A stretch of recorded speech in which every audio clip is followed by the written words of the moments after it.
Vous vous apprêtez à embarquer pour un épisode de la Retardis Experience, le podcast de découverte de la série Doctor Who. Allez, montez.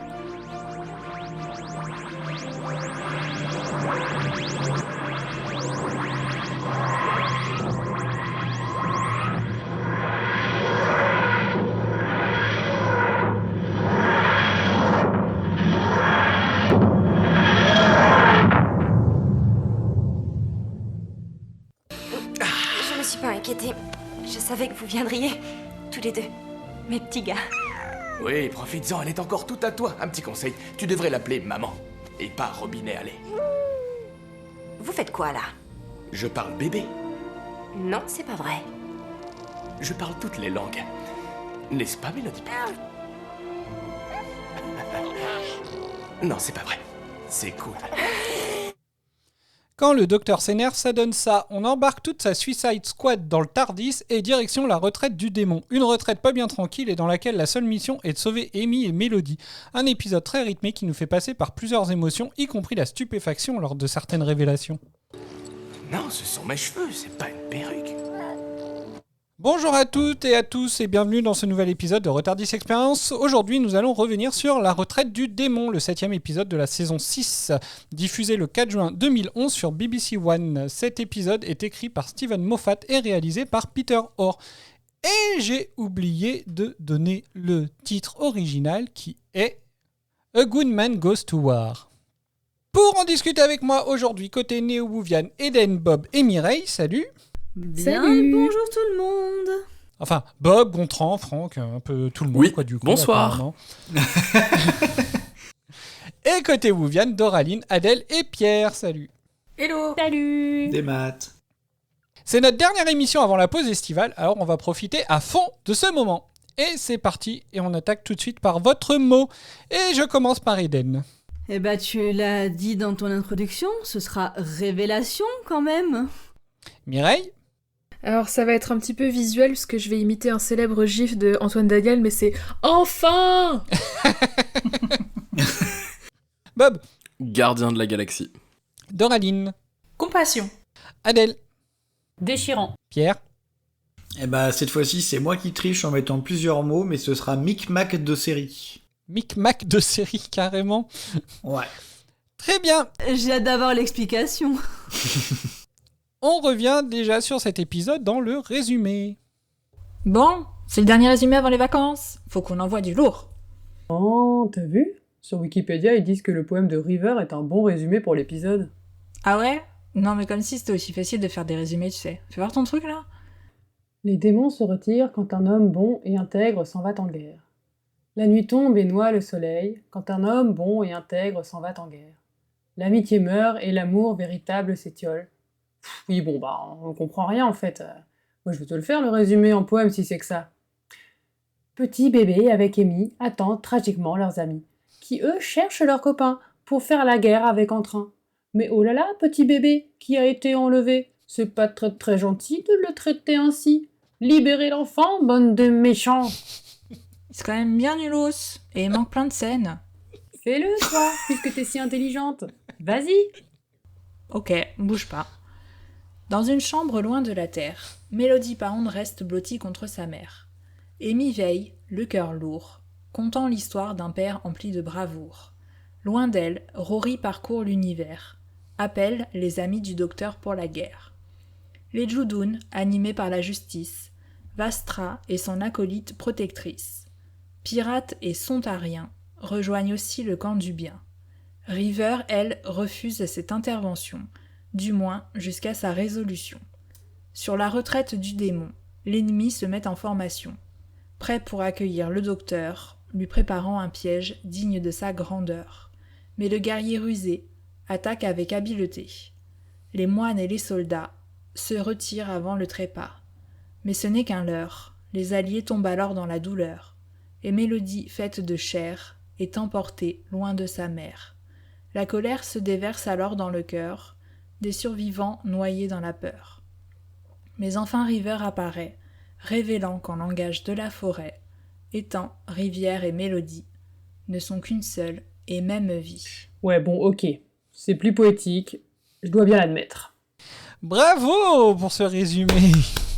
Bravo, c'est une masterclass, un grand bravo vous avez, mais c'était incroyable, vraiment. Merci bien. Bah, bravo Doraline surtout, hein, parce que franchement... Non, le tien était J'avoue très que bien. Dora, on aurait dit Fort Boyard. Le tien était marrant, Adèle, mais Tu sens que moi j'y ai passé 30 secondes et qu'elle elle y a passé 3 heures, quoi, tu vois. mais celui de Dora m'a fait penser à Fort Boyard. C'était voulu ou pas du tout? Ah non, pas du tout. Ah, ok. J'espère comment vous aurez noté ma petite référence. On n'a pas le droit au bingo dans le résumé, mais quand même, si vous avez pas eu, c'est que vous n'avez pas assez regardé Harry Potter 1 en français assez souvent. Tu peux être plus explicite sur la référence? C'est quand je dis « Eh ben vas-y, toi, puisque t'es si intelligente, vas-y !» Ah, c'est rond. Excellent. Ça mérite le bingo. J'ai pas noté, effectivement. Je vous écoute pour votre ressenti global sur l'épisode. Eden.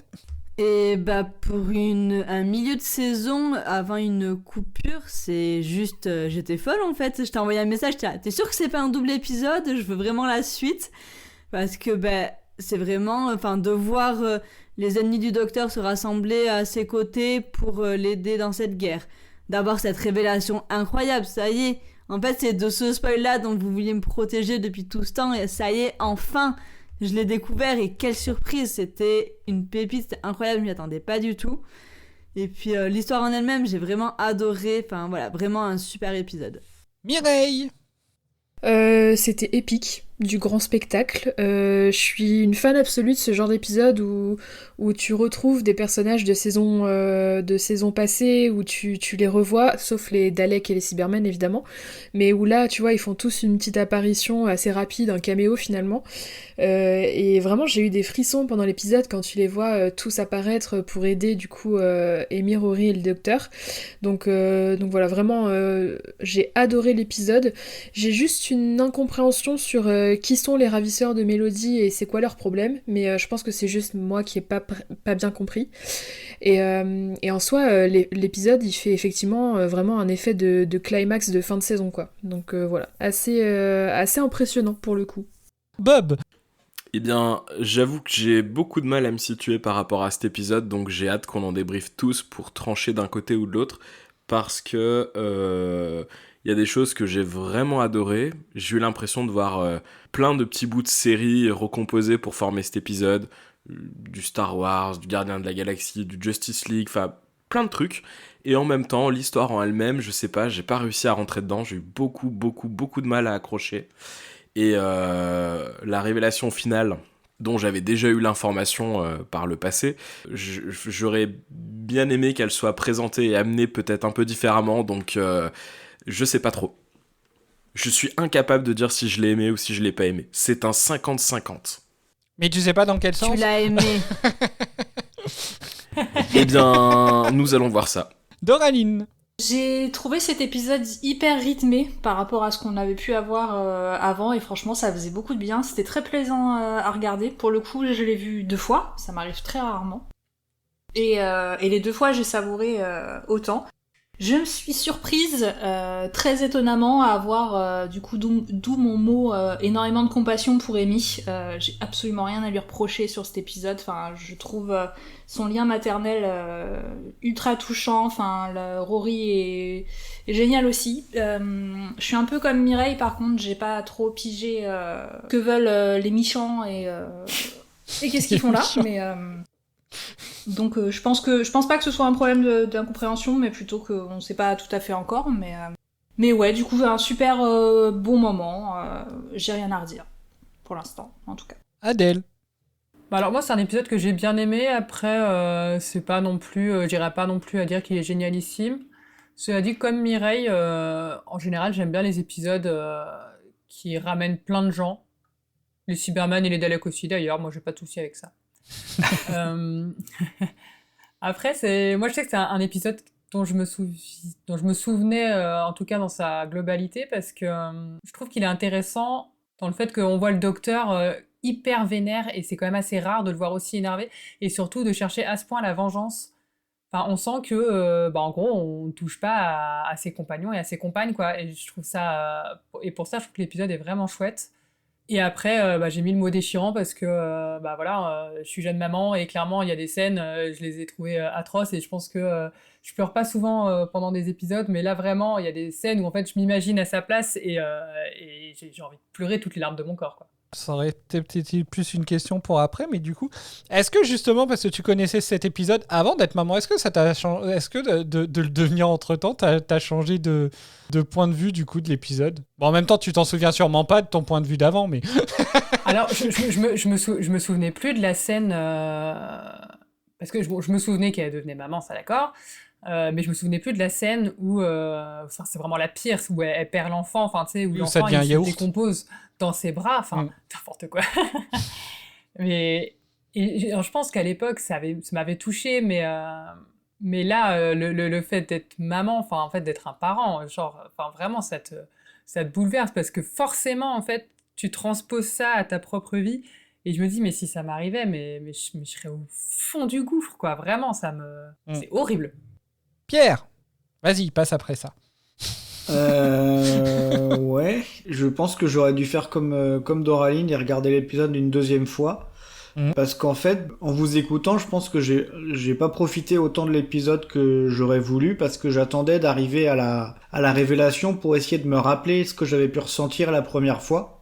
Et je pense que du coup, à cause de ça, j'attendais juste la fin de l'épisode et j'en ai pas forcément profité. La cerise sur le gâteau, c'est que j'ai pas réussi à me souvenir de ce que j'avais ressenti la première fois, si ça avait été de la surprise, si ça avait été... Bah oui, d'accord. J'aime bien l'idée du prénom et du nom de famille qui a été inversé et transformé et tout ça.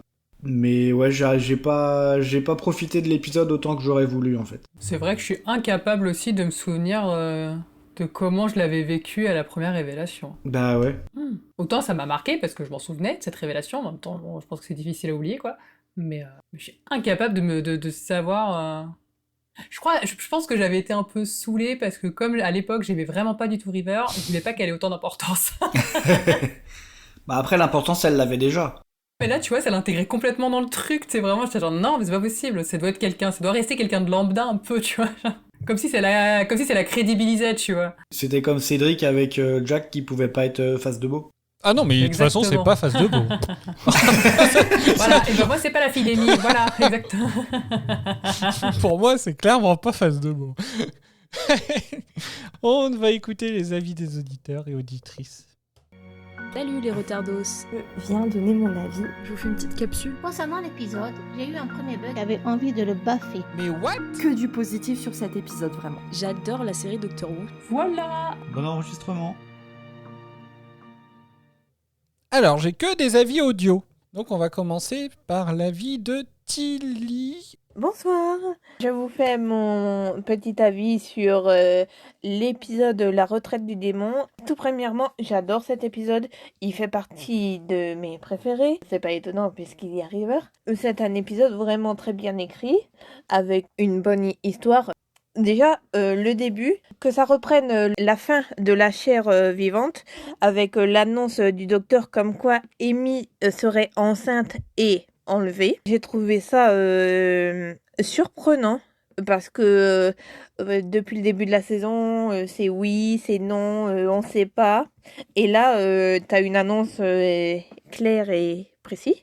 Ensuite, le moment où elle fait son discours et que tu ne sais pas trop si elle parle du docteur ou de Rory, je trouve que le début de l'épisode, il est super.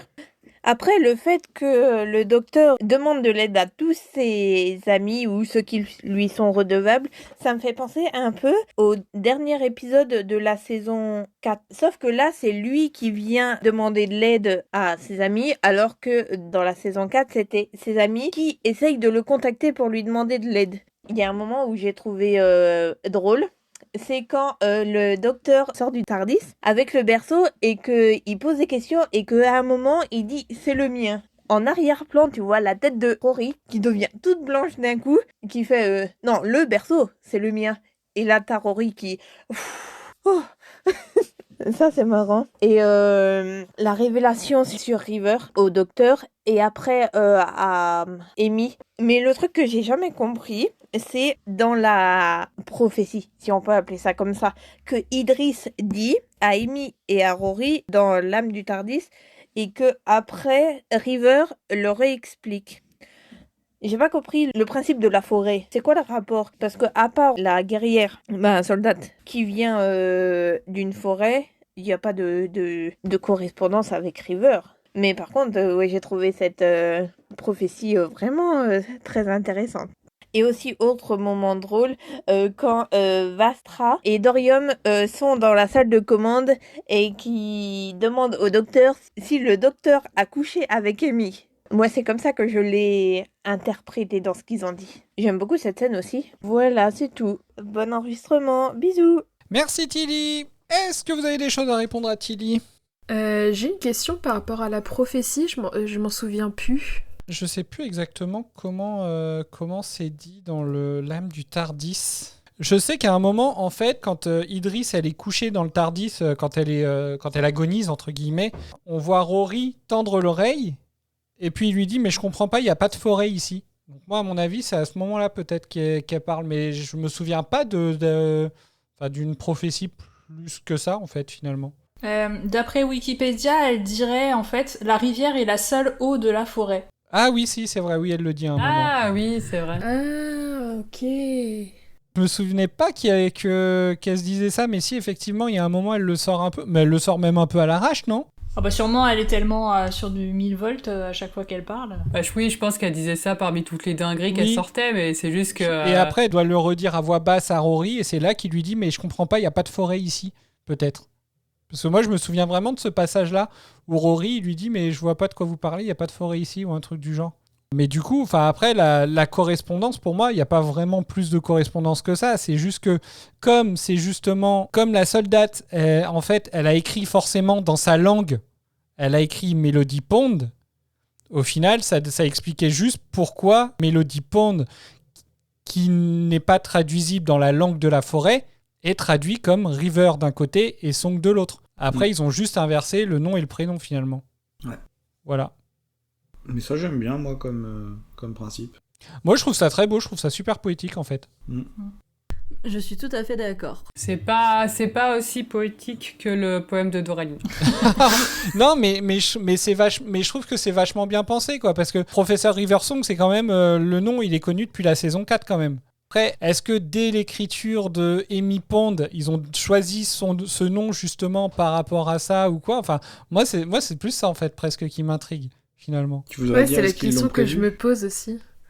Eh bien, je n'ai pas la réponse. Parce que si c'est le cas, en vrai, c'est assez dingue comme anticipation. Enfin, c'est le job d'un scénariste, hein, mais ça m'impressionne comme taf d'anticipation, de créativité et tout. C'est fou, je trouve. Ouais, je sais pas si vous aviez eu une anecdote sur le sujet, d'ailleurs, mais parce qu'en tout cas, ouais, c'est assez impressionnant, je trouve ça. Je crois pas, mais j'essaie de regarder rapidement si je trouve quelque chose sur le fandom. Mais là, il y a forcément son histoire qui dure 40 millions de pages. Est-ce que vous avez d'autres choses à répondre à Tilly? Oui, moi je voulais revenir sur ce qu'elle disait par rapport au discours qu'avait mis sur Rory. Et alors que j'ai trouvé très joli. Et j'ai noté une légère faute dedans, puisque je pense que c'est pour nous induire en erreur. Elle dit à un moment donné qu'il est immortel. Et Rory n'est pas immortel. Oui. Ah bah non, on le voit assez crevé, hein. Oh non, bah c'est non, l'attaque méchante, ça, c'est honteux. On le voit bien assez mourir quand même. Mais bon, c'est vrai, il revient à chaque fois. Bah oui, du coup, il est vraiment immortel, il revient. Après, il peut juste être immortel à ses yeux, genre elle refuse. Oh là là. Je pense pas qu'ils étaient jusque-là, mais bon. Après, ça se trouve, elle dit pas du tout ça en VO. Ouais, je sais pas du tout. Quelqu'un qui l'a vu en VO se souvient? Ouais, il me semble pas en VO qu'elle dise immortel. Elle dit par contre que c'est le dernier de son espèce. Je sais pas si elle le dit en VF. Elle le dit aussi en VF, si. J'essaie de me souvenir. Ouais, c'est quand même bien orienté pour qu'on croie que c'est le docteur, quoi. Ouais, bah après, tu vois, moi, contrairement à Tilly, je suis pas trop fan de ça parce que c'est un truc qu'on a déjà vu C'était dans quel épisode où elle disait en gros je l'aime machin et tout, et que genre c'était fait pour que tu saches pas trop si c'était le docteur ou Le double, Rory. le double premier épisode de l'astronaute. Voilà, et du coup je trouve que ce trope-là entre guillemets il a déjà été utilisé. Enfin là c'est bon, on a compris, ils sont mariés, ils s'aiment, il y a plus de doute, etc. Et du coup je trouve ça un peu redondant de réutiliser ce truc-là et 2 fois en plus dans l'épisode. Enfin avec la blague du berceau du coup. Oui. Et donc j'avoue que moi ce passage-là j'étais pas trop fan. Enfin je me suis dit bon c'est, enfin ça se répète quoi. Pas d'autres réponses ? Alors, j'ai pas trouvé s'ils avaient réfléchi au rôle de River depuis le départ. Par contre, j'ai trouvé que Moffat a suggéré que River avait été marié 428 fois. D'accord. Voilà. Une fois par genre. D'accord. Ok. J'aime bien, voilà. Il a dit ça dans un Doctor Who magazine de 2015, voilà. Très bien. Bah après, moi par contre pour la dernière question, enfin moi j'ai jamais pris ça pour d'avoir le fait d'avoir demandé au docteur s'il avait couché avec Abby, mais enfin voilà. Bon, moi j'ai jamais pris comme ça. Ah si, moi j'ai pris comme ça. Ah si, c'est quand même. Bah alors c'est peut-être suggéré en VO parce qu'en VF je trouve que c'est assez clair en fait. Hein. En VF j'ai trouvé que ça partait comme ça, que elle nous emmenait là-dessus, ouais. D'accord. Ouais, c'est marrant. J'allais dire pareil, je trouvais qu'à la fin, tu comprends, enfin, elle modifie un peu sa... Enfin, en fait, ils te le font, ils en font exprès, je pense, ils te font un peu le sous-entendu, mais au final, elle, c'est pas ce qu'elle voulait dire. Mais il laisse traîner le doute, et c'est pour ça que le docteur, il bug, parce qu'il est là, genre, mais attends, de quoi elle parle? Et à la fin, elle dit les choses comme vraiment elle le pense, et là, on se dit, ah oui, non, d'accord, elle pensait pas comme ça. Mais oui, je trouve qu'ils font planer le doute pour la blague, je pense. D'accord. On passe à l'avis d'Anto. Salut la team. Alors, on se retrouve dans cet épisode qui est pour moi un gros 90-10, et 90 dans le mauvais sens. Alors, je suis désolé si vous l'aimez, mais pour moi, j'ai été le revoir exprès pour vous tourner cet avis. Et vraiment, les 3/4 de l'épisode, et ils le disent même à la fin, toute une bataille qui a servi à rien. Encore aujourd'hui, l'épisode, je l'ai re-regardé hier, je l'ai oublié. C'est une espèce de guerre, mais on sait qu'elle a servi à rien, parce que Mélodie n'était pas là. On nous présente les moines sans tête, c'est intéressant, mais sans plus, enfin bref. Pour moi, les 10%, et je suis désolé si vous considérez ça comme un spoil, mais la fin est un des moments qui m'a le plus marqué dans toute la série Doctor Who, parce que je m'y attendais pas au moment où on a appris donc ce lien de parentalité. Et je me souviens, je sais pas si j'ai pleuré la première fois que je l'ai vu, mais ça m'a vraiment fait quelque chose, je suis tombé des nues, et l'épisode qui se termine clac comme ça, non, pour moi c'est un épisode qui est très important, je l'adore, mais juste à cause des 10 derniers pourcents. Mais vraiment, toute cette révélation pour moi est quelque chose qui m'a énormément marqué dans la série, et c'est peut-être le moment où je me suis dit,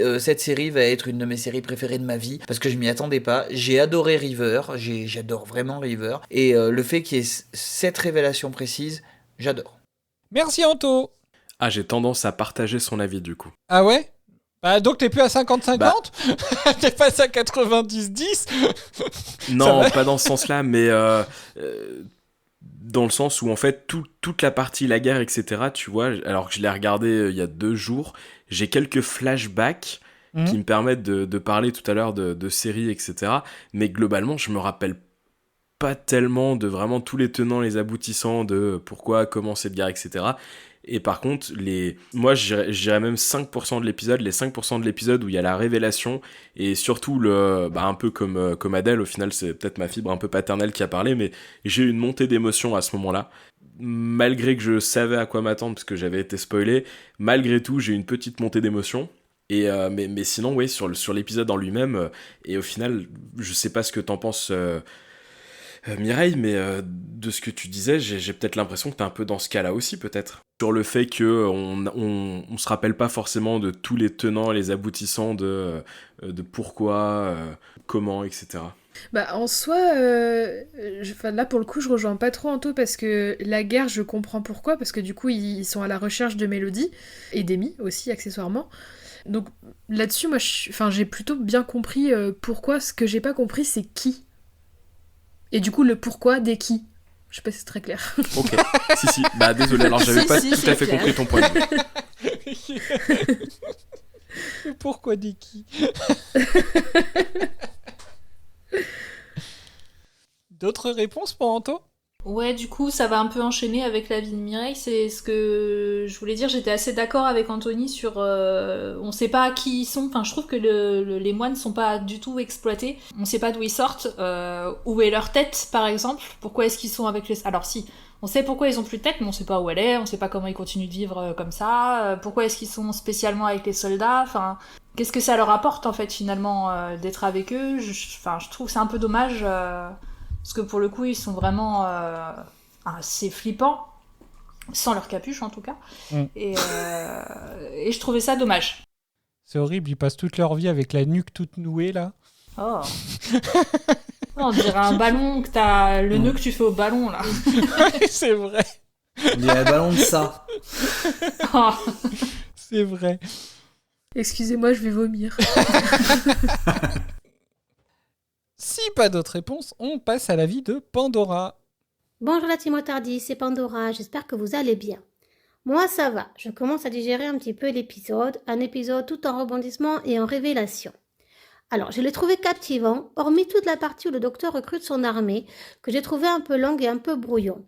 Il en connaît du monde qui lui doit une faveur, peut-être même un peu trop de monde, ça faisait beaucoup. Mais en dehors de ça, j'ai adoré. Des scènes d'une tendresse absolue. Je pense en particulier à la scène où Rory délivre Amy avec Mélodie dans les bras. Alors cette petite famille, ce petit trio, j'adore. Ils sont touchants. Et on passe de la mignonnerie absolue à l'horreur absolue quand on découvre que Mélodie est un clone. Alors ce cri de terreur poussé par Amy. Dans mon cœur de maman, j'ai crié avec elle. Franchement, l'horreur totale. Je sais pas comment j'aurais réagi si mon enfant se serait désintégré dans mes mains. Et ensuite, on finit par une scène d'une tendresse incroyable avec la grande révélation de River. Alors, je savais que River était la fille d'Amy et Rory. J'avais cette information, mais je savais pas quand et comment elle leur annonçait. Eh ben, j'ai adoré. Je vais pas parler de la réaction du docteur, qui pour moi est une réaction d'un gamin de 13 ans, mais face à ses parents, River est réellement touchante. Je vais pas vous cacher que River est un personnage qui me donne mal à la tête. Elle a une temporalité tellement brouillante que je sais pas comment raisonner avec elle. Mais ce que j'ai compris, c'est que River, c'est Mélodie, et que Mélodie a été kidnappée dans le but d'être élevée à la Terminator pour tuer le docteur, et donc c'est bien elle, la petite fille, qui se régénère à la fin d'un des épisodes, et c'est elle qui tue le docteur au début de la saison. La réponse à la question « Qui River a-t-elle assassiné ?» c'est donc bien le docteur, et je suis choquée, et c'est cette information que j'ai un peu de mal à digérer. Parce qu'autant elle a tué le docteur, elle purge sa peine, et autant à côté de ça, elle vit sa vie tranquille avec lui, elle va patiner, elle va l'épouser. Voilà, je suis très perplexe face à ce personnage, et j'espère en découvrir plus, et j'aimerais un jour découvrir sa temporalité comme elle l'a vécue, et pas comme le docteur la vit. Donc voilà, bon, allez, c'est tout pour moi. À plus la team Retardis. Merci Pandora. Est-ce que vous avez Waouh. Voilà, elle m'a mis mal à la tête.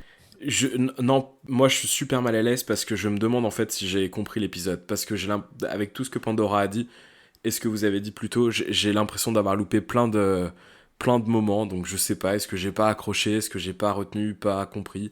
Mais je suis dégoûté parce que le coup de la temporalité, là je suis passé à côté et... T'es pas habitué. Eden, t'allais répondre quoi ? Non, j'étais juste choquée. Alors, parce que pour moi, c'est de la théorie, tout ce qu'elle dit. C'est une théorie qu'elle s'est faite. Comme quoi, c'est River, elle va assassiner le docteur, etc. C'est pas dit explicitement. On n'a pas... Parce que moi, j'ai pas compris ça non plus, en fait. Bon, après, elle nous perd dans sa temporalité, River. Mais pour moi, c'est pas elle qui tue le docteur, c'est... Enfin, du coup, elle m'a embrouillée, Pandora. Moi, elle a verbalisé une partie des questions que je me pose suite à la fin de l'épisode, donc c'est cool. En vrai, je la rejoins sur quand elle avait fait une allusion, alors je crois que c'était après... C'était quoi ? Après le labyrinthe des anges, elle fait une allusion sur la plage comme quoi elle a tué un homme, et puis le docteur lui demande qui, et puis elle dit qu'elle a tué genre le meilleur des hommes. Et ouais. Je m'étais dit, je sens que c'est le docteur. Et là, du coup, pour moi, ça a fait un pas de plus vers cette théorie-là. Donc je pense aussi que c'est elle qui l'a tué. Et là, Pandora me fait réaliser par rapport à l'astronaute, je me dis, du coup, est-ce que c'était elle ? Est-ce que c'était bien River, l'astronaute, sachant que c'était une petite fille et tout ça ? Enfin, ouais, il y a des pièces de puzzle qui s'assemblent. Et puis c'est ce que disait aussi Gérard Darmon. Je continue de l'appeler Gérard Darmon. Qu'est-ce qu'il disait lui déjà ? Bah justement, quand juste avant qu'on lui fasse le coup des Monster Munch, il expliquait que le docteur lui a demandé pourquoi elle était en prison et lui-même disait qu'elle avait tué un homme et je crois qu'il disait même l'un des meilleurs ou un truc du genre, quoi.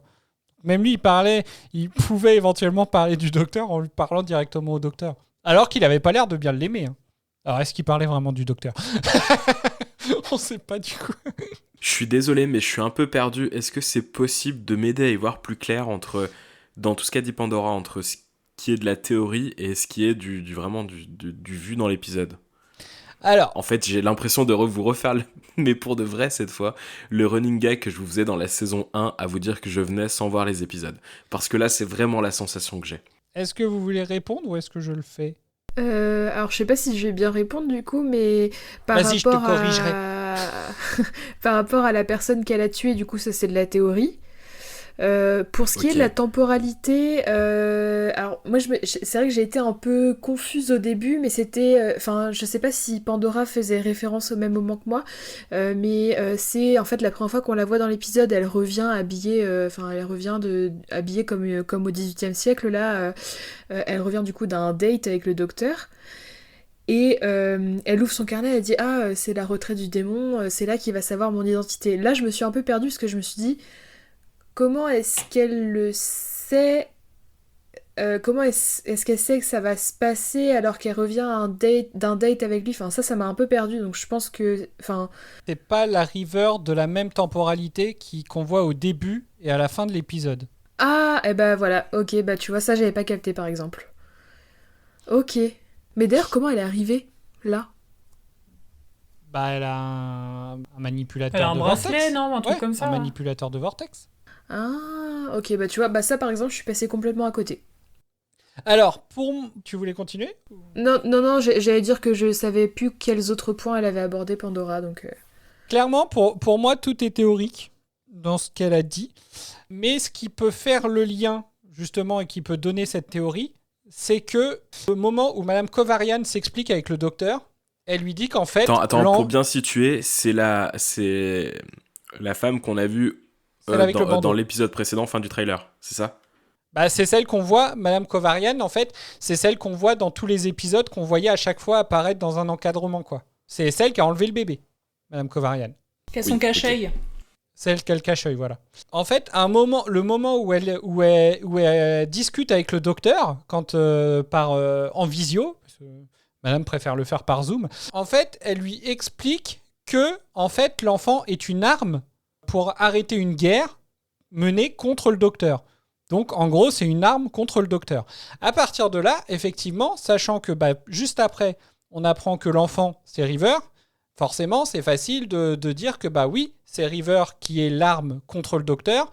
Donc, sachant que River explique effectivement dans le labyrinthe des anges qu'elle est en prison pour avoir tué un homme, on peut en conclure qu'effectivement, elle a tué le docteur, sachant qu'on voit quoi en début de saison ? Le docteur se faire tuer par un astronaute qui était, lui, habité, entre guillemets, par l'enfant qu'on voyait juste après, même si ça, on n'a pas vu finalement le visage de la personne qui est dans le costume d'astronaute, on l'a pas vu sur le lac. Mais après... Non, mais enfant, du coup, qui serait River, si je comprends bien la théorie de Pando. Voilà, c'est ça. Je suis super fan. Voilà, du coup, ce serait ça, et qui fait que, du coup, c'est tout.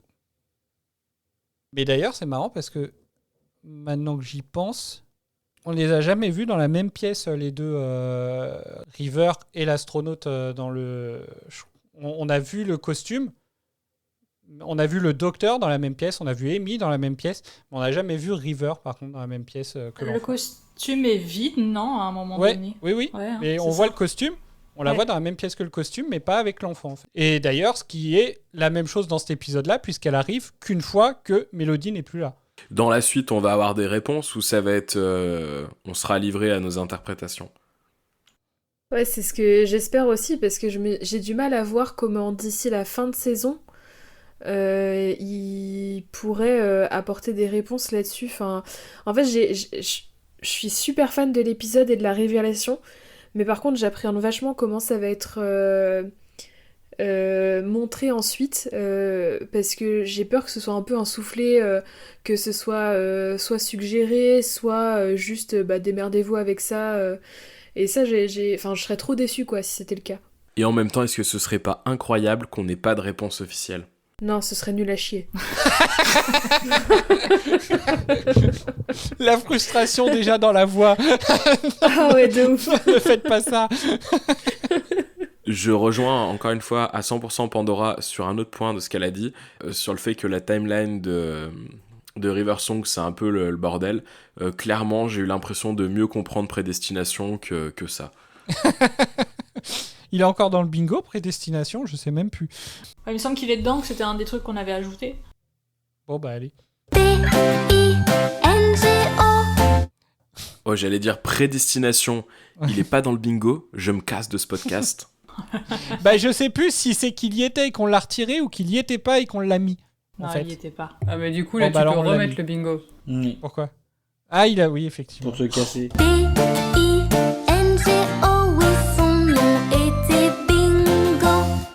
Eh ben, au final, ça m'a fait perdre le fil de ce que je voulais dire. On était sur River, les théories là, et sur est-ce qu'on va avoir des réponses ou pas. Ah oui, si, ça y est. Moi, je voulais quand même revenir sur le petit passage, justement. Le passage donc, où on voit...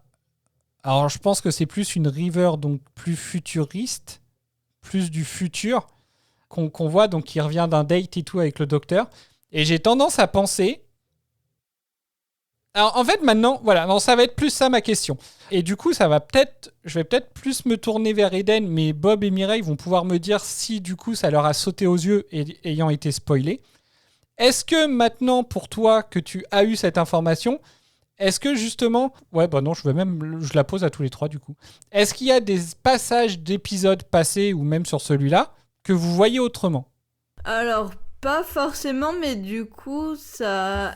Comme elle sait qu'elle est la fille de Amy et Rory, c'est vrai que en repensant aux interactions qu'ils ont eues dans les épisodes précédents, ça les remet, alors je dirais pas en... Je vais mettre des guillemets, mais ça les remet en question dans ce qui signifie vraiment. Est-ce que... Enfin, je sais pas comment l'exprimer du coup, mais c'est vrai que j'essaierai de les re-regarder. De toute façon, on a dit qu'on ferait un épisode spécial River où on serait du point de vue de cette timeline. Donc ça sera l'occasion de refaire un focus sur ça. Mais non, là, comme ça, je les vois pas différemment, les scènes, mais je pense que oui, il y a moyen d'y déceler quelque chose maintenant qu'on a l'information. C'est vrai que si je revois les épisodes maintenant, je les verrai d'une autre façon en essayant de chercher du coup des indices ou des choses comme ça. De mon côté, je sais pas trop te répondre parce que j'ai été spoilé tellement tôt dans la série que j'ai forcément une vision biaisée des choses. Et pour essayer d'être honnête et de dire à quel moment j'aurais pu comprendre le truc ou avoir des doutes sérieux, je pense que ça remonte à l'épisode où tu m'as demandé d'arrêter de spoiler, je sais plus lequel. Peut-être le double premier épisode de cette saison, du coup, peut-être. C'est possible. Mireille. Alors j'ai été spoilée assez tôt aussi, assez tôt. J'ai été spoilée je pense que on devait être aux premiers épisodes de la saison 5. Amy venait juste d'arriver, je crois. Je crois aussi, ouais. Donc je me souviens pas d'interactions entre eux que je vois différemment maintenant. Par contre, ce dont je me souviens, c'est que sachant ça, en fait, j'essayais de regarder et de me dire est-ce qu'il y a un indice quelque part qui laisse... Oui, c'était plus ça ma question pour vous. Ah oui, ok, d'accord. Et bah du coup, j'en vois aucun. Vraiment, j'en vois aucun parce que... Attends, c'est dans le labyrinthe des anges qu'elle rencontre Amy. Ouais. J'ai plus souvenir de quand elle rencontre Rory, mais enfin, j'ai aucun moment qui me revient en tête qui aurait pu être un indice comme quoi c'était ses parents, sauf là, à la rigueur, au début de cet épisode, quand elle voit Rory. Tu vois qu'il y a une émotion bizarre qui n'était pas là jusque-là. C'est vrai. C'est tout. on la voit rencontrer Rory dans la Pandorica s'ouvre et elle l'appelle le centurion romain. Donc c'est dire que voilà quoi, elle est complètement en décalage par rapport à ça. Et en fait, mais c'est pour ça que je me pose la question parce que, enfin voilà, moi je connais, on connaissait tous, et donc on se posait la question en début d'épisode de se demander si le fait que qu'on arrive, que Melody Pond, River Song se soit si proche en termes de traduction, se soit voulu dès l'arrivée de River Song. Parce que moi, je trouve que jusqu'au début de cette saison, il n'y a strictement rien qui ne suggère cette possibilité-là. Parce que justement, elle va parler au lieu de parler de Rory, elle va parler du centurion romain. Elle s'inquiète d'Amy au moment du labyrinthe des anges, alors que, du coup, elle sait qu'elle va s'en sortir, puisqu'elle n'est pas encore née, donc elle sait qu'elle va naître. Donc, enfin voilà, c'est un peu...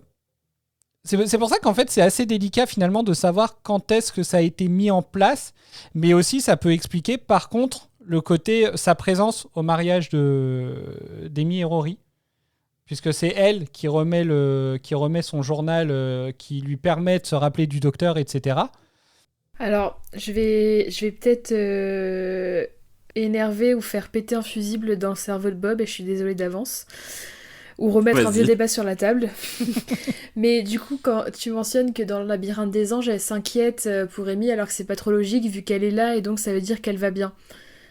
Mais du coup, moi je me dis, si elle est là, c'est logique qu'elle s'inquiète pour elle, parce qu'elle se dit, si elle meurt, je vais jamais exister. Oui, mais si elle n'existe jamais, ils se retrouveront jamais dans le labyrinthe, donc c'est sans fin. Oui.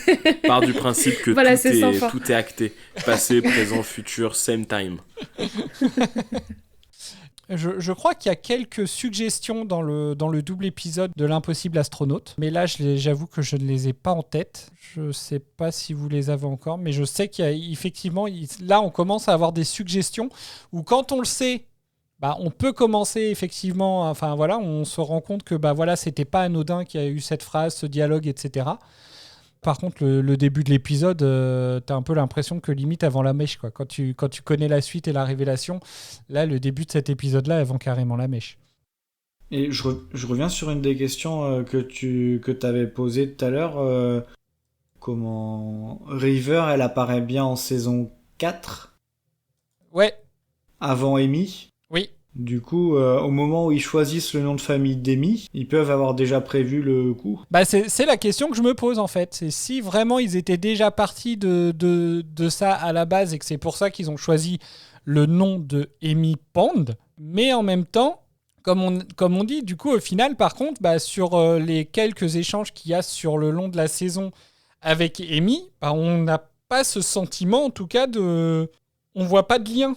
En fait. Connaissant River, elle serait capable de les guider vers ce qu'il faut, mais elle est aussi consciente que elle doit pas forcément changer la manière dont ça se passe, donc faut pas... elle peut pas leur dire en début de saison 5, vous inquiétez pas, de toute façon, vous avez encore 2 saisons à vivre, parce que de toute façon, il y aura forcément quelque chose. Ça, c'est pas quelque chose qu'elle peut dire, qu'elle peut faire, parce que sinon, ça change forcément...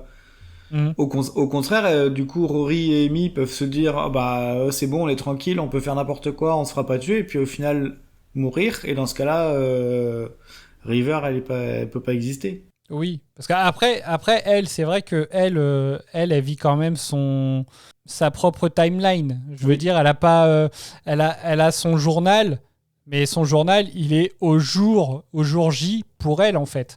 Donc du coup, elle a pas son avenir non plus. Et c'est pour ça que même elle dit des fois au docteur, on le voit dans le labyrinthe des anges quand le docteur la présente. Amy, je te présente le professeur Sang. Ah, je vais devenir professeur. Oui. Voilà. Donc du coup, c'est.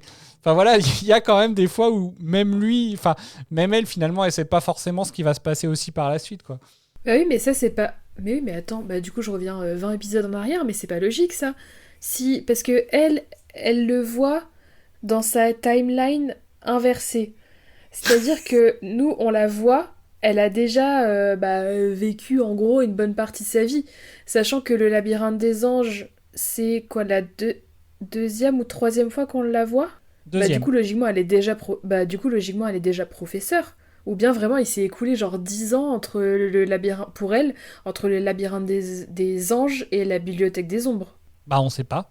Mais après, oui, voilà, la timeline de River, on sait pas combien de temps. C'est juste sa fin de carrière. Elle a posé sa dème et part en retraite, quoi. Elle a fait une reconversion.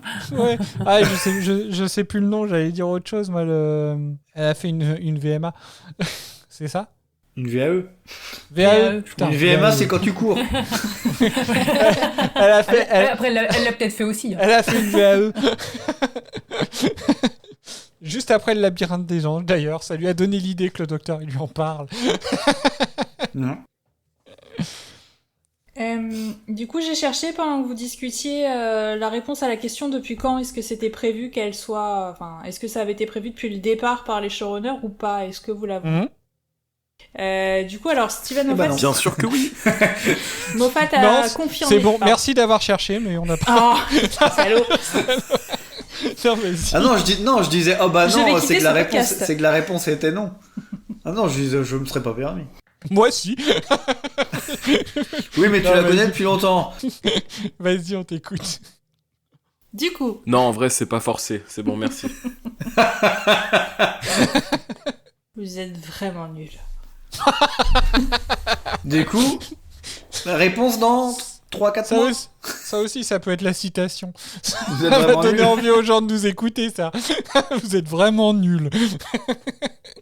Du ouais, alors vas-y, dis-nous. Non, mais franchement, on n'a même pas eu le jingle et tout. Moi, ça me choque, ça me gêne. On l'aura tout à l'heure. Je reprends. Donc Moffat a confirmé dans plusieurs interviews qu'il avait toujours su, dès le moment où il a introduit River Song dans l'épisode La librairie, Silence is the Library. Silence is the Library. La bibliothèque des Alors, ombres. pas que ce serait River, mais qu'elle aurait une connexion profonde avec le docteur. Ok. Ouais. Mais son identité exacte a été développée plus tard. Donc il précise qu'elle a concrètement été définie qu'elle serait Mélodie dans la saison 5 et surtout quand il écrivait la saison 6. Donc en gros, il y a récap. Donc en 2008, River Song est introduite. Ouais, saison En 4. 2009-2010, Moffat planifie son arc en tant que showrunner. 2010-2011, il met en place ses indices menant à la révélation de son identité. Et 2011, saison 6, la révélation est faite. Donc au tout départ, dans la saison 4, il savait pas. Ah. Il avait pas défini. Mais ça veut dire que quand il a créé Amy, du coup, il savait pas non plus. Si, il savait à ce moment-là, parce que moi, ce que j'ai trouvé, c'est qu'en fait, il a planifié ça à ce moment-là, et il a utilisé, justement, créé le nom de famille de Amy, en mettant Pond, pour créer le lien entre les deux, en fait. Donc c'est au moment, en fait, de la création d'Amy, je pense que il a eu l'idée et qu'il a réfléchi à comment créer le lien et pourquoi genre River Song serait la fille de Amy, enfin sauf s'il l'appelait Amy Song, mais du coup c'était un petit peu grillé quoi. Ouais.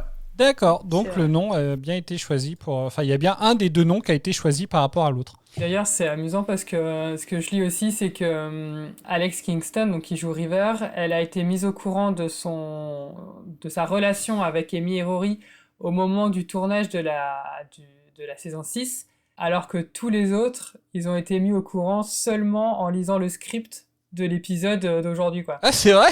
C'est marrant, ouais. Ça. Du coup, je trouve ça drôle parce que vraiment, elle a pu jouer son personnage à fond parce que les autres, ils étaient pas au courant non plus. Je trouve ça génial.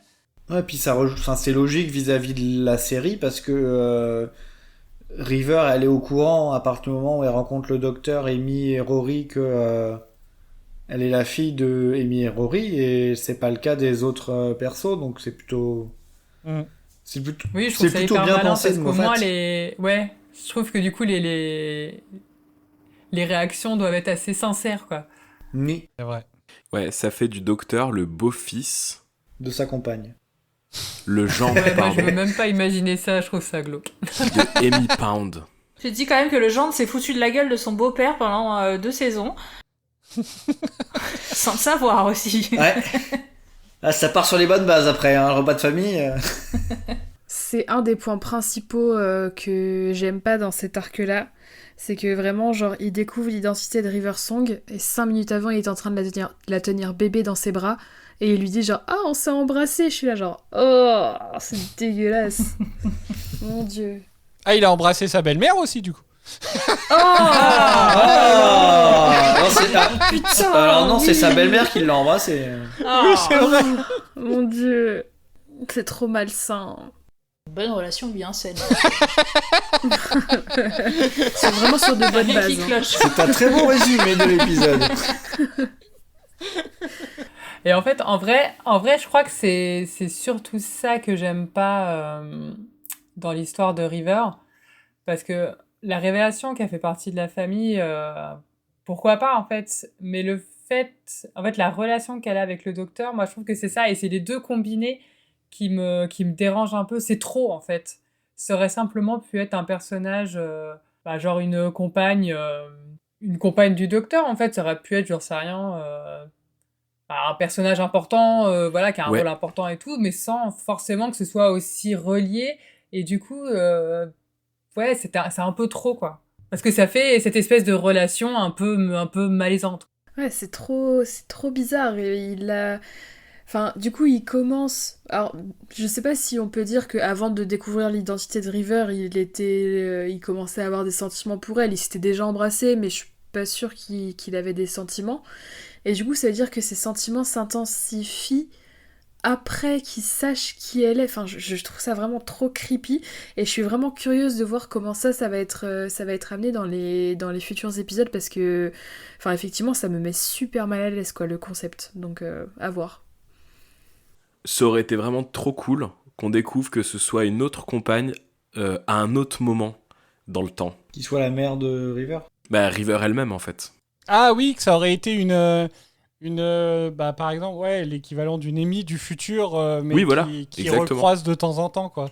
Ouais, c'est ça. Ça aurait été fou. Mais bon, c'est pas possible puisque tu peux pas... à ce moment-là, pourquoi elle aurait pas amené Rose voir son père plus souvent s'il pouvait faire croiser les gens ça aurait été... ça aurait défoncé les règles. Question, par contre... que je me pose, mais bon, je pense déjà avoir la réponse, c'est juste pour une confirmation. Si j'ai pas pété un câble et que j'ai pas inventé les trucs dans ma tête, le docteur, à un moment donné, parle d'une femme, voire d'un enfant qu'il a perdu pendant la guerre du temps. Oui. On est d'accord que c'est pas du tout River Song. Non, puisque jusque-là, il la connaissait pas. Ok. C'est le passé du docteur de Matt Smith. Fille. Ouais. Il avait effectivement sa petite fille, donc s'il a une petite fille, forcément il a une femme, et donc une fille ou un fils. Mais par contre, l'évocation de la famille du docteur, ça m'a rappelé c'était Jenny qu'elle s'appelait, je crois, sa fille qui avait été créée là à l'ère de Tennant. Ouais. Et ça me l'a rappelé, je l'avais zappé, et je me suis dit mais mince, c'est vrai qu'elle existe, elle est quelque part. Est-ce qu'on va la revoir? Ou est-ce que non, c'est passé à la trappe comme ça? Je l'avais zappé et ça me l'a remise en tête. Et c'est dans ce même épisode aussi qu'il dit qu'il a eu des enfants. Il le redit à ce moment-là. Je vais passer un extrait. Je vais commencer par le 1. Certains d'entre eux se souviennent de lui. Aux yeux de tous, il est une sorte... je sais pas... de héros obscur. Obscur, lui. Vous l'avez rencontré? Ouais. Mais à l'époque, j'étais une petite fille. C'était mon cas aussi. Alors vous le connaissez depuis longtemps? Non. Il est revenu pour moi. Vous devez être très spécial. Hé. Il faut s'armer de patience et l'attendre, mais ça en vaut la peine. Le docteur est en route, j'en doute pas une seconde. Assurez-vous d'avoir choisi le bon camp d'ici là. Pas dans mon intérêt, mais dans le vôtre.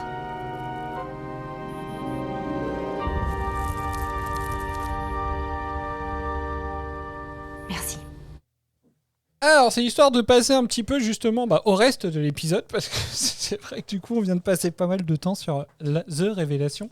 Du coup, qu'est-ce qu'il y a quand même à retenir de cet épisode, en dehors de cette révélation, et des réponses et questions qu'elle apporte? Donc, elle, du coup, c'est Lorna Bucket. Moi, c'est un personnage que j'aime bien, Lorna Bucket. Je trouve attachant. Voilà, est-ce que vous avez des choses sur lesquelles vous avez envie de réagir sur tout ce passage donc effectivement, Les moines sans tête sont pas beaux. Mais voilà, sur tous les différents personnages qu'on peut voir qui arrivent du côté du docteur au final. Le Sontarien, Madame Vastra, Ginny. Moi, j'ai été intriguée par le monsieur qui ressemble au génie d'Aladin. Dorium Maldovar. Ouais. Qui est décédé il n'y a pas très longtemps d'ailleurs, l'acteur Simon Fisher-Baker, qui jouait, je suis désolé pour toi Doraline, qui jouait le moine gras dans Harry Potter aussi. J'ai regardé sur le net. Comme quoi, tout est lié. Hein. C'est vrai que du coup, on se retrouve avec plein de personnages que le docteur aurait vus, mais que nous on connaît pas. Hein. Oh, bah on en connaît quand même certains. Le Centaurien, on le connaît. Le personnage bleu, désolé, j'oublierai toujours son nom. Oui, on le connaissait pas. Madame Vastra, elle, on l'avait déjà vue, je crois. Non. Ou alors je la confonds. Ah bon ? Non, pour moi, c'est pas du tout... c'est pas... En fait, c'est les mêmes espèces, mais que ce soit Strax ou Madame Vastra, on les a jamais vus pour moi. Hein. C'est les mêmes espèces, mais c'est pas les mêmes personnages. Hein. Persuadée que si. Non, je crois que dans l'épisode des Sontariens, je crois que c'est le commandant Star, et pas le commandant Strax. Je vais vérifier ça. Ouais, t'as raison. Les 3 personnages apparaissent pour la première fois dans l'épisode de la 6e saison, La retraite du démon. Ouais, je pensais vraiment que... En parlant du nom de la grosse patate, oui. Vous pensez que c'est lié à Drax dans Les Gardiens de la Galaxie ou pas du tout ? Pas du tout, puisque ça date d'avant, si je dis pas de bêtises. Bah non, les Gardiens de la Galaxie ont été écrits... Oui, il y a les BD d'avant. C'est pas faux.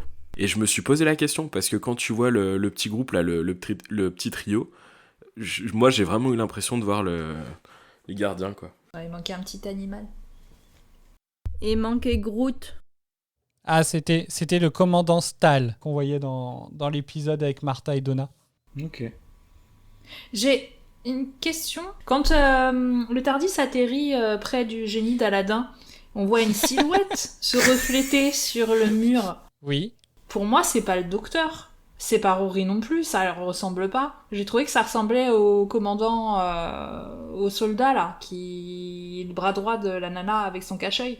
Et du coup, j'ai pas compris ce qu'il faisait là. Non, c'était le docteur. Non, c'était le docteur, ouais. Oh, je trouvais qu'il lui ressemblait trop pas au niveau de mais la pas, silhouette. mais... Il était pas dispo, sûrement.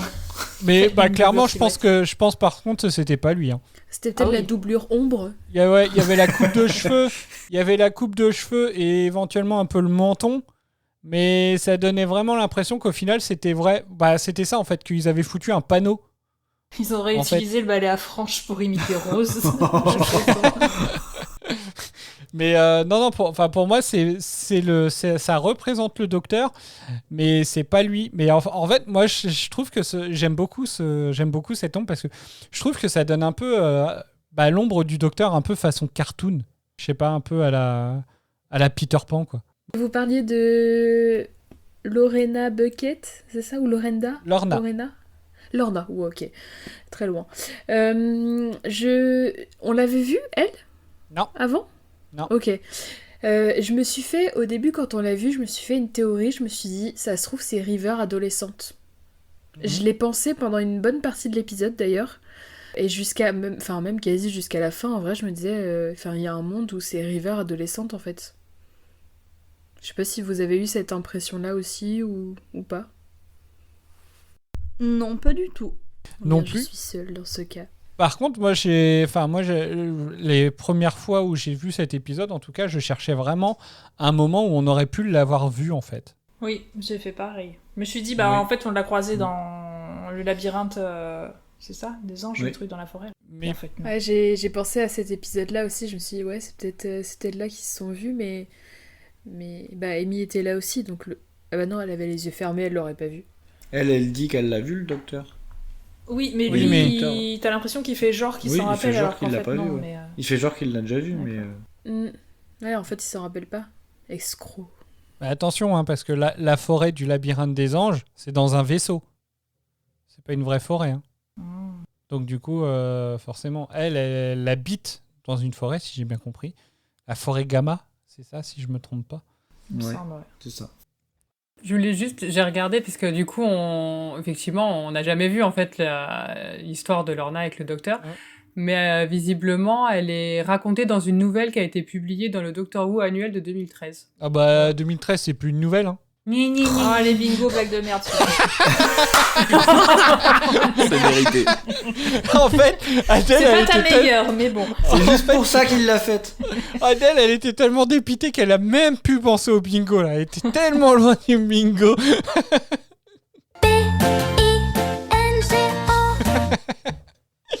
Moi, je suis tellement content de ma vanne. Bon alors je recommence. Son histoire est racontée dans une vieille nouvelle publiée en 2013. Par qui Non, mais je veux dire, c'est Steven Moffat qui l'a écrite, ou c'est quelqu'un d'autre, Non, ou c'est une c'est- fanfiction, ou c'est... C'est Jason Loborick qui l'a écrite. D'accord. Visiblement, ça a été illustré par Lee Sullivan. Oh, il y a un gros monstre, d'ailleurs, on voit une petite image, c'est un gros monstre qui fait peur, qui ressemble à une espèce de chauve-souris, mais avec des jambes. Voilà. Ok. Et du coup, si ça vous intéresse, je sais pas si ça se trouve sur Internet, hein, mais en tout cas, l'histoire, ça s'appelle Lorna's Escape. Voilà. Ok. Moi, j'allais dire que, bah, au final, ouais, je trouvais que c'était assez bien fait, dans le sens... Alors, bien fait, oui et non, je sais pas. Mais effectivement, enfin, ils se sont bien arrangés pour qu'en tout cas, le docteur parle de chaque personne comme s'il n'y avait pas besoin de les introduire, en fait. Et donc, du coup, bah, comme si ça nous force forcément à essayer de chercher, de voir où est-ce qu'on les a vus, d'où on les connaît, alors que, bah, au final, pas du tout. Parce que Madame Vastra, c'est pareil, il explique bien qu'effectivement, à un moment, c'est même elle qui explique que bah, le docteur, il l'a trouvé dans le métro parisien, dans le métro londonien. Bah, nous, quand on a vu les intraterrestres, c'était pas dans le métro, quoi. Et donc, voilà.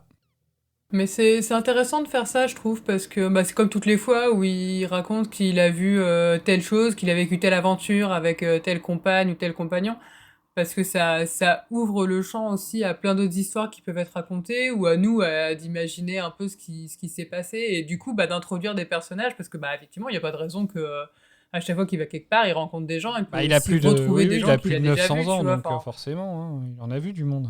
on n'a pas tout vu. Mais je suis d'accord avec toi, parce que du coup, mais ça c'est assez nouveau finalement avec Moffat, parce que c'était jamais le cas avec RTD au final. Sur toutes les retenantes, etc., chaque personne qu'il a vue, c'est soit il les rencontrait, soit c'était des personnes qui connaissaient d'autres saisons, voire des classiques, mais que le spectateur pouvait retrouver à un moment finalement. Oui, qu'on pouvait identifier. C'est ça.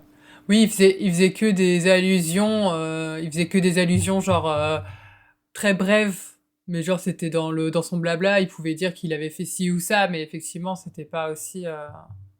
Moi j'aime bien cette introduction. Bah en fait, on les connaît pas, mais lui il les connaît. Enfin, je trouve ça assez cool. Quand il a plus d'idées, et après il faisait revenir les Cybermen et les Daleks. Il était souvent en cours, hein. La vache. Masterclass de Mireille. N'empêche que là, vous voyez, c'est quand même... là, on a vu les Cybermen. Bah, au moins, on les a pas vus il y a longtemps pour le coup. Hein. C'était vraiment un caméo. Hein. Et c'était suffisant. Mais par contre, tu vois, j'ai été déçu parce qu'on n'a pas vu Dalek Sec dans l'armée et des gens qui aident le docteur. Bah, il est mort, Dalek Sec. Comment ça, il est mort, Dalek Sec? Il se fait tuer par les autres Daleks. Oh, les bâtards. Dalek Sec, c'est bien celui qui se change, qui évolue, entre guillemets. Ouais. Qui a un look un peu dandy, là. Ouais. Bah oui, bah il se fait tuer par les deux autres qui étaient avec lui, et même que justement, le docteur de David Tennant, il leur dit, mais vous voyez, même les vôtres, vous les tuez. Ah bah je suis dégoûté, alors mon intervention elle tombe à l'eau. Bah, du coup, tu m'as offert la parfaite transition, Cédric, puisque je voulais justement parler des Cybermen. Parce que j'ai pas... Enfin, du coup, on les aperçoit au début de l'épisode. C'est vrai qu'on les oublie, eux, du coup. Mais... Ah non, la preuve, pas Mireille. Bah oui, je vois ça. Moi, je les avais complètement zappés. Tu te souviens qu'elle s'était identifiée aux Cybermen à une époque? Donc forcément, c'est pour ça, elle est contente. Ça lui parle. Me revoilà. Ça lui parle. J'ai honte de ce que j'ai dit.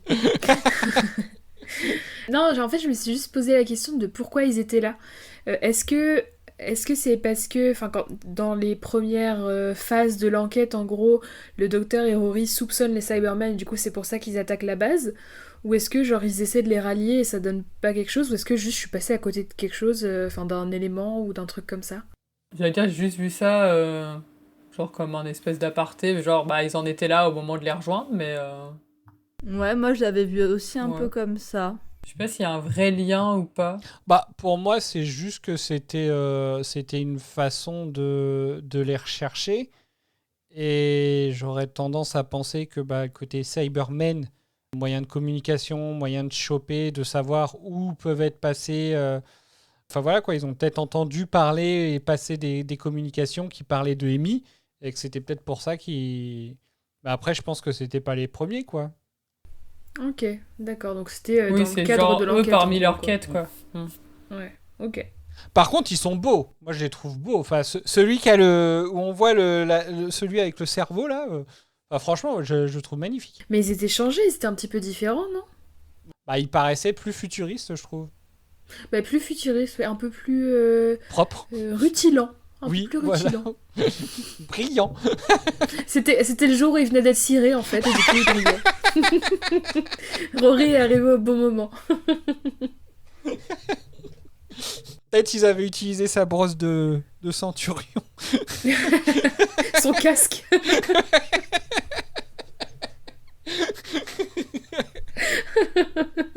Avec la finition cirage avec ses lamelles de cuir de sa jupette. Voilà. J'imagine quelqu'un en train de laver un Cyberman avec un casque de roman.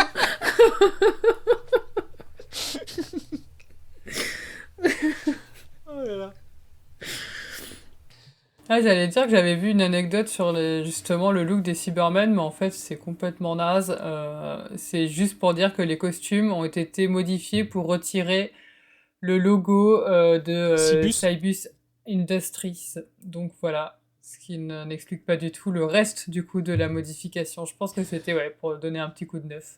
Pour faire une transition, j'avais une question par rapport à ce que Bob a pu dire dans son avis, je crois, et il me semble que ça faisait référence au mot de Pierre, un truc sur le crossover, en fait, que dans l'épisode vous aviez vu plein de trucs, genre plein de refs à des séries ou quelque chose comme ça, et je m'interrogeais parce que je voulais en parler après, puis on est passé à autre chose. Moi, j'en ai pas vu tant que ça, donc je suis bien curieux aussi. Ouais.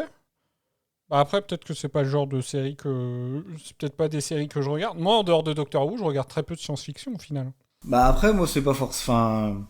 du coup, oui, mon mot, c'était Micmac de série, mais c'est... Alors, moi, le personnage bleu, il m'a pas fait penser au génie, mais il m'a fait penser à un personnage de Star Wars. Jabba le Hutt. Après, j'ai pas regardé 50 000 fois les Star Wars, donc j'ai pas toutes les références, mais ça m'y a fait penser. J'ai aussi... mais après, c'est à la fois série... Alors, j'ai dit Micmac de série parce que c'est des séries ou des séries de films. Des sagas.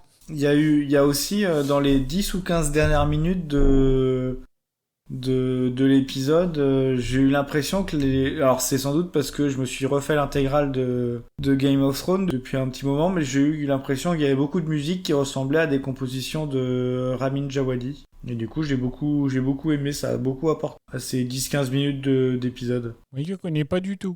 Game of Thrones, j'ai vu une fois, et puis vraiment, je me souviens même plus. Bah justement, Ramin Djawadi, il a fait la musique de... Parce qu'on voit le gif de Iron Man aussi. D'accord.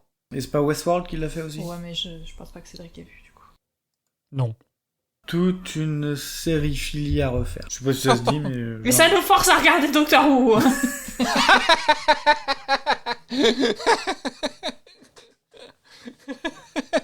Je suis comme ça, moi. Je fais aucun effort.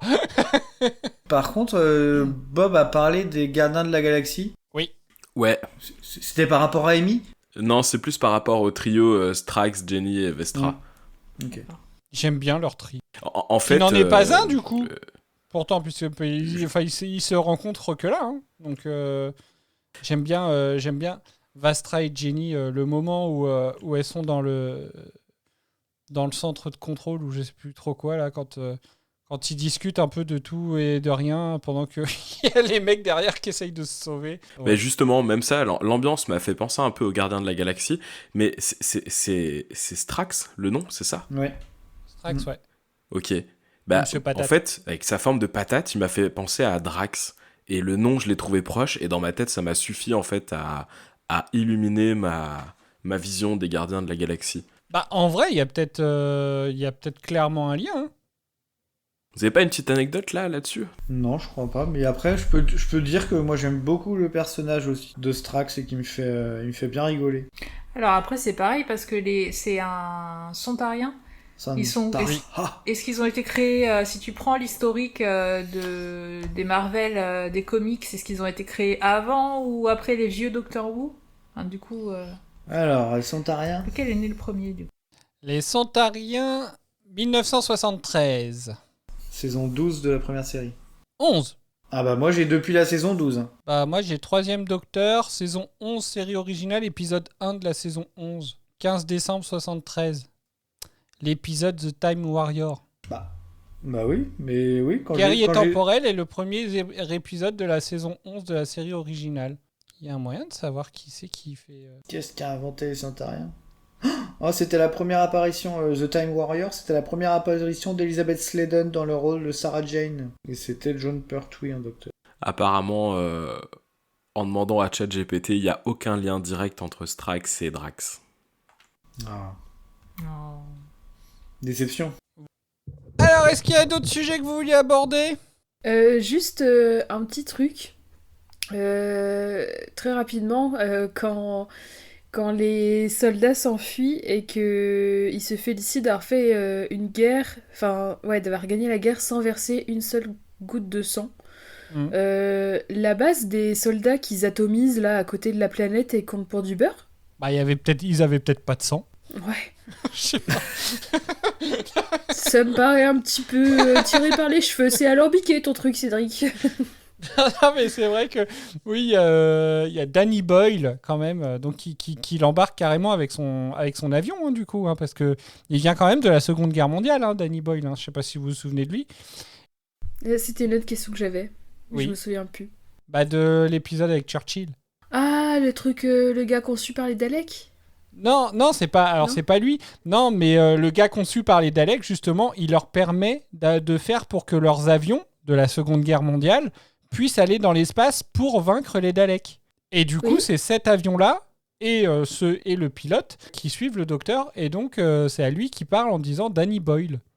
Qui est joué d'ailleurs, pourtant on le voit pas, donc ça doit être juste sa voix, par... Ah, j'ai perdu son nom, mais je veux pas faire un bingo, alors je vais pas le dire. On a déjà mis le bingo Harry Potter si c'est ça. Non, c'est Marc Gatiss. Qui a joué Lazarus, Lazarus dans l'expérience Lazarus, et donc à qui on doit des morts inassouvis. Et d'autres. Ouais. Voilà. Margatis qui joue aussi dans Game of Thrones. Et dans Sherlock. Oui, mais bon, Sherlock, on l'a déjà dit. Donc. Mais j'avais zappé qu'il jouait dans Goth. C'est le père Tarly, non? Non, c'est un mec de la banque de fer. Ah, d'accord. C'est la banque de fer. Quoi quand je dis que quand je dis que c'est lié à plein de séries. Alors, est-ce qu'il y a d'autres sujets que vous vouliez aborder? Non. Non, j'en ai aucun qui me vient en tête. Ok. Et bah du coup, je vous écoute pour vos éléments marquants, Eden. Est-ce que je peux citer une autre scène que celle de la révélation? Quand même. Bah oui, tu pourrais. D'accord, du coup je vais citer la scène où le docteur il révèle que c'est son berceau parce que je l'ai trouvée trop mignonne. Ou encore la scène où Rory retrouve Amy. Voilà, je peux en citer plein, des comme ça. Mireille. Je pense que c'est probable qu'on ait quand même des éléments marquants assez similaires. Et j'en ai plusieurs aussi. La scène où effectivement Rory tient Mélodie dans les bras et qui retrouve Amy quand il dit qu'il vous laisse la jouer cool et tout. C'est genre trop mignon et très drôle en même temps. C'est trop chou. Donc la révélation de River évidemment. Et celle que vous avez évoquée plusieurs fois quand Mélodie... quand on capte que Mélodie c'est de la chair. Elle est vraiment flippante cette scène. Et aussi quand le docteur retire sa capuche de moine sur scène. J'ai adoré aussi. Bob? Moi ce sera la scène où le doc parle le bébé avant de dire que c'est pas vrai. Il dit pas que c'est pas vrai. Il dit pas mais non. Non, il maintient qu'il parle le bébé. Puisque après justement il lui reparle et puis il lui dit non, c'est mes vrais cheveux, c'est pas une perruque. Ah mais ça il le disait pas pour éviter de... Attends non je confonds deux scènes je crois. Non ça il le dit à Mélodie. Parce qu'à un moment, justement... Ça lui évite la discussion sur le berceau, je crois, mais en même temps, il parle à Mélodie. Je sais pas s'il fait genre, mais il parle au bébé. Ah, ok. Moi, je croyais qu'il faisait genre de pas avoir compris la question d'Amy. Ok, d'accord. Ok. Et bah, ça n'empêche que ça reste ma scène marquante quand même, parce que qu'est-ce que j'aimerais pouvoir parler le bébé aussi et savoir ce qu'ils se disent quand ils le voient péter un câble à coups de hareux. J'aimerais trop savoir ce qu'ils se disent. Ouais, j'adore ça, je trouve ça vachement drôle. Souvent, quand tu vois les gamins, enfin les bébés faire ça, ils ont plein de micro-expressions sur leur visage et tu sens vraiment qu'ils vivent l'instant, donc ça doit vraiment vouloir dire quelque chose, mais quoi ? Je ne sais pas. Et puis quand ils sont plusieurs aussi, quand tu les vois même discuter comme ça, je trouve que c'est marrant. C'est fascinant. Doraline.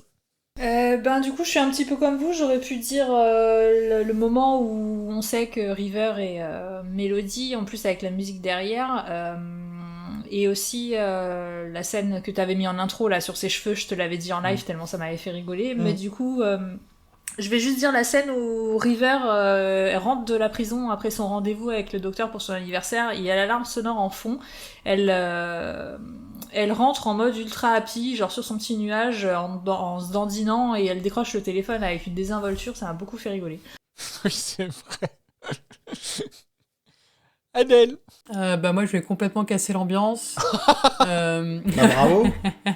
Après, j'en ai déjà parlé plusieurs fois, hein, mais ouais, moi, ma scène marquante, c'est vraiment le moment, comme a dit Eden, où Amy perd son bébé parce qu'en fait, c'est de la chair, et je trouve ça, c'est horrible, quoi. Vraiment, imaginez, c'est même pas comme si on te l'arrachait, mais que tu la voyais toujours. C'est vraiment tout d'un coup, elle est plus consistante, quoi. Littéralement, elle te glisse entre les doigts. Je trouve ça horrible à imaginer.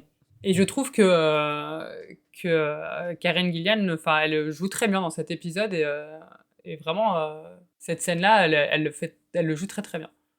Oui, c'est vrai que oui, c'est... on n'a rien à lui reprocher sur cet épisode. Alors forcément, comme on n'a rien à lui reprocher, on dit rien. Tout plutôt que dire du positif d'elle. J'allais dire, elle est un peu passive, c'est pas vraiment ça, mais elle est pas...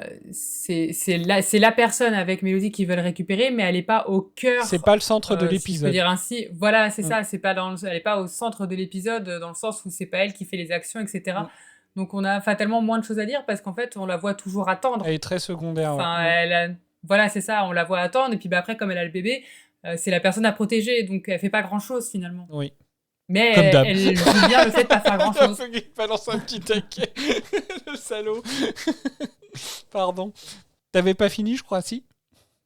Non, j'ai dit, elle joue bien le fait de pas faire grand-chose.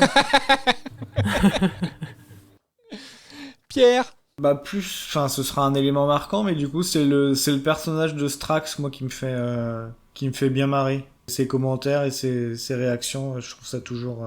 Il est tellement gênant, lui, avec son liquide lactique. J'allais le dire. Il s'en se tenant le sang. Mais tu vois, typiquement, ça aurait pu être une vanne qu'aurait pu faire Drax. Je sais que je suis lourdingue avec la réponse.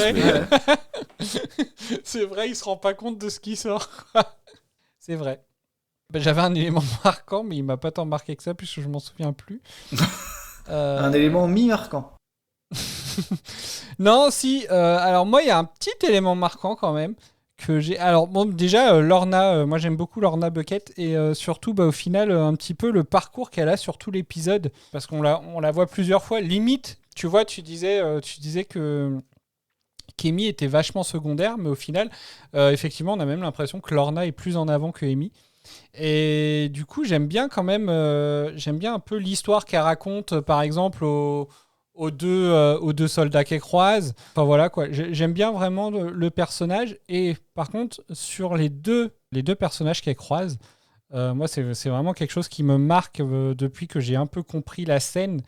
C'est le regard que fait le soldat quand il se rend compte que son mari a été embarqué et donc a perdu la tête du coup. Au moment où on découvre donc les moines sans tête, et vu qu'il avait vu son mari partir avec les moines sans tête, voilà, c'est un petit passage qui m'a marqué, moi. Voilà. Mais d'ailleurs, je repensais justement à ce couple. Il y a la scène quand même où il se présente m'a fait, on va dire, un peu rire jaune. Parce qu'il se présente comme Le petit gros et c'est le quoi, le grand petit maigre. gros et le grand maigre, Ouais, je crois. Et en disant, on est mariés, machin. Et donc, Lorna lui dit, vous avez pas de nom. Puis là, genre, on est... en gros, on est un petit gros, un grand maigre, on est un couple marié, machin. Enfin, tu sais, On est genre, gay, on est soldat, donc forcément. on est gay, on est soldat, on n'a pas besoin de prénom, de nom. Et en fait, je sais pas, ça m'a un peu fait penser, tu sais, à tous ces articles de presse où ils disent jamais le nom des personnes, mais ils disent, par exemple, je sais pas, une jeune femme assassinée, machin. Enfin, tu vois, et en fait, cette personne n'a pas de nom. Genre, tu ne sauras jamais qui c'est, ou alors c'est une jeune femme a découvert, genre, je sais pas, un truc scientifique, et tu genre, ok, super, mais c'est qui? Et je sais pas pourquoi ça m'a fait penser à ça, et en fait, un peu comme si, elle a pas besoin d'avoir de nom, parce que de toute façon, sa description en elle-même lui suffit, quoi. C'est marrant d'ailleurs parce que du coup, j'avais la liste des personnages sous les yeux et je me demandais qui c'était justement, parce que comme moi je les connais sous ce nom-là, je me demandais qui c'était Fat One et Sin One. Mais du coup, c'est eux. Sérieux. Ça doit être comme ça qu'ils s'appellent en VO du coup. Ouais, mais du coup, quand ça a été traduit, c'était pas juste le gros et le fin, c'était le petit gros et le grand maigre. Ouais. Donc c'est pas la... Il y a 2 qualificatifs, alors qu'en du coup, si c'est ça en Ouais, VO, mais il y en je a pense 4. qu'en français, ça aurait fait bizarre de, je sais pas, de dire juste moi c'est le gros, moi c'est le maigre. Oh, si. Ouais, je sais Ils pas, auraient je chanté trouve comme que Laurel et Hardy. ça sonne bien. Je trouve que ça sonne pas si mal en français, ça me choque pas qu'ils aient rajouté ça, je sais pas. Il vous reste des anecdotes? On y va. On va passer aux anecdotes. Le meilleur moment. Tu parles de vos anecdotes inutiles et donc indispensables? C'est quand même important. On vous écoute. Alors, l'idée de l'épisode est née de la question de Steven Moffat. Le docteur, pacifiste par nature, pourrait-il être suffisamment provoqué pour lever une armée? Il s'en Vous avez 4 heures. pose des questions, lui. Du coup, j'enchaîne. L'épisode a été tourné sur une base militaire et un hangar à Cardiff. De la vapeur a été ajoutée au décor pour lui donner une allure de vaisseau spatial. Et l'histoire ne dit pas s'ils ont utilisé la même machine à fumer que celle de l'épisode La Marque Noire. C'est dommage parce que ça aurait pu être une super anecdote recyclage. Bah oui, ils ont déjà bien recyclé les acteurs.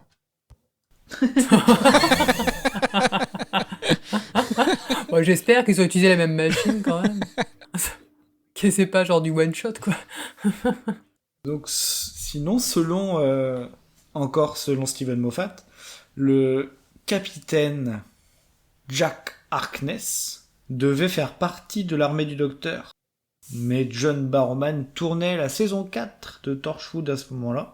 Ah ouais? Elle existait encore? Ça devait être... c'était la dernière du coup. Ouais, oui, mais je pensais que justement la saison 4 datait d'avant, du coup, mais peut-être qu'il y a eu un temps entre la 3 et la 4. C'est pas 2009 déjà, ou 2008 la saison 1 de Torchwood? Bah non, puisque c'est avec le docteur, c'est avec David Tennant. La saison 1, elle se passe pendant la saison 3 de Tennant. La saison 3, c'est 2007. Du coup, c'est 2017. Ah ouais, non, si, oui, non, si, t'as raison, effectivement. La saison 1, c'est pendant la saison 3 de Tennant avec Martha. Donc ça veut dire qu'à la fin de la saison 4, ils sont sur la fin de la saison 2. Donc fin de saison 5, ils sont sur la 3. Donc oui, effectivement, ça se tient. Et puis du coup, la saison 4 de Torchwood, c'est celle qui a été tournée avec les Américains, je crois. D'accord, ouais.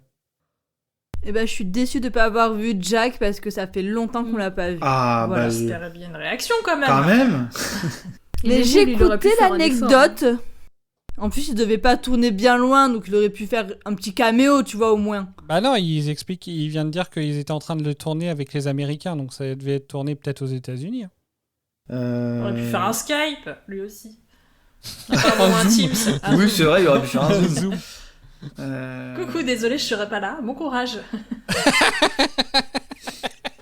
Et ça aurait pu être tellement Jack Harkness. Ce serait tellement drôle. Désolé, pas dispo. Mais dans l'épisode, ils en parlent pas du tout du fait qu'il est pas là, je sais plus. Non. Et puis. Il est complètement squeezé. C'est un peu dommage parce que Bah, c'est quand même un compagnon qui est hyper important, donc ils auraient pu essayer de trouver une pirouette qui fait qu'il pouvait pas venir, mais du coup, ça fait un peu bizarre que le docteur ne fasse pas appel à lui. Ou alors, c'est parce qu'il avait pas moyen de le contacter, mais enfin, il a l'air de pouvoir contacter tout le monde, donc je trouve ça un peu étonnant quand même. Il y a plein d'autres gens qu'il aurait pu recontacter aussi, je pense. Il n'y a pas que lui non plus. Ouais, mais il était quand même vraiment important, tu vois. Si on n'avait pas eu l'anecdote, est-ce que quelqu'un s'était fait la réflexion ? Du tout. Pas du tout. Ouais, voilà, donc tout le monde l'a oublié, le pauvre. Non. Sauf Eden. On l'avait pas imaginé, mais pour autant, étant donné, c'était bien avec lui le double épisode sur la Seconde Guerre mondiale. Ouais. Donc ça aurait carrément fait sens, tu vois, qu'il aille le chercher ou qu'il l'invite à se joindre à la bataille, quoi. Ouais, mais du coup, Moffat, il a déclaré aussi que, au final, il trouvait que c'était pas si mal que John Barrowman ne soit pas dispo, parce que sinon, il aurait dû réaliser un épisode centré non seulement sur la trame de la série, mais aussi sur le retour de Jack. Grave. Parce que tu peux pas faire revenir Jack comme ça, juste... C'est vrai. Je suis d'accord. Ça aurait squeezé complètement la révélation, ça se trouve. Ça aurait remplacé la révélation. C'est lui qui aurait Poucaf, tu sais. Ouais, je le savais. Tout balancé. Ah. Mais vous aviez pas compris ? Moi, dès que je l'ai vu, le mec. Alors, cet épisode présente un mixage sonore unique pour le thème musical d'ouverture qui reprend le son du TARDIS. Aucun épisode de la saison 6, ni avant ni après, n'a utilisé cette version. Et par la même occasion, une variante du thème du Docteur de la saison 1 et 2 est jouée pendant 6 secondes très exactement lorsque le Docteur et Vastra parlent d'un seigneur du temps utilisé comme arme. Ah ouais ? Eh oui. Alors, on n'a pas sélectionné les extraits, on voulait vous les faire écouter, mais au pire, on les mettra en post-prod et on vous les enverra, je pense. J'aimerais trop. J'enchaîne donc. Inquiet de la fuite de l'épisode, de la révélation surtout, Steven Moffat avait imaginé plusieurs fausses fins, dont une sur la révélation du véritable nom du Docteur. Mais ça aurait été tellement mieux. Oh. Tiens, du coup, ça me fait penser à un truc, à Wikipédia, du coup, parce que en fait, Eden, alors je vais être très franc, donc au final, comme on l'a dit pendant l'émission, Eden était la seule finalement à avoir étonnamment évité le spoil. C'est vrai. Félicitations, Incroyable, Eden. Tu peux lui mettre Samba. J'avoue que c'est un exploit. Effectivement, ça mérite la Samba.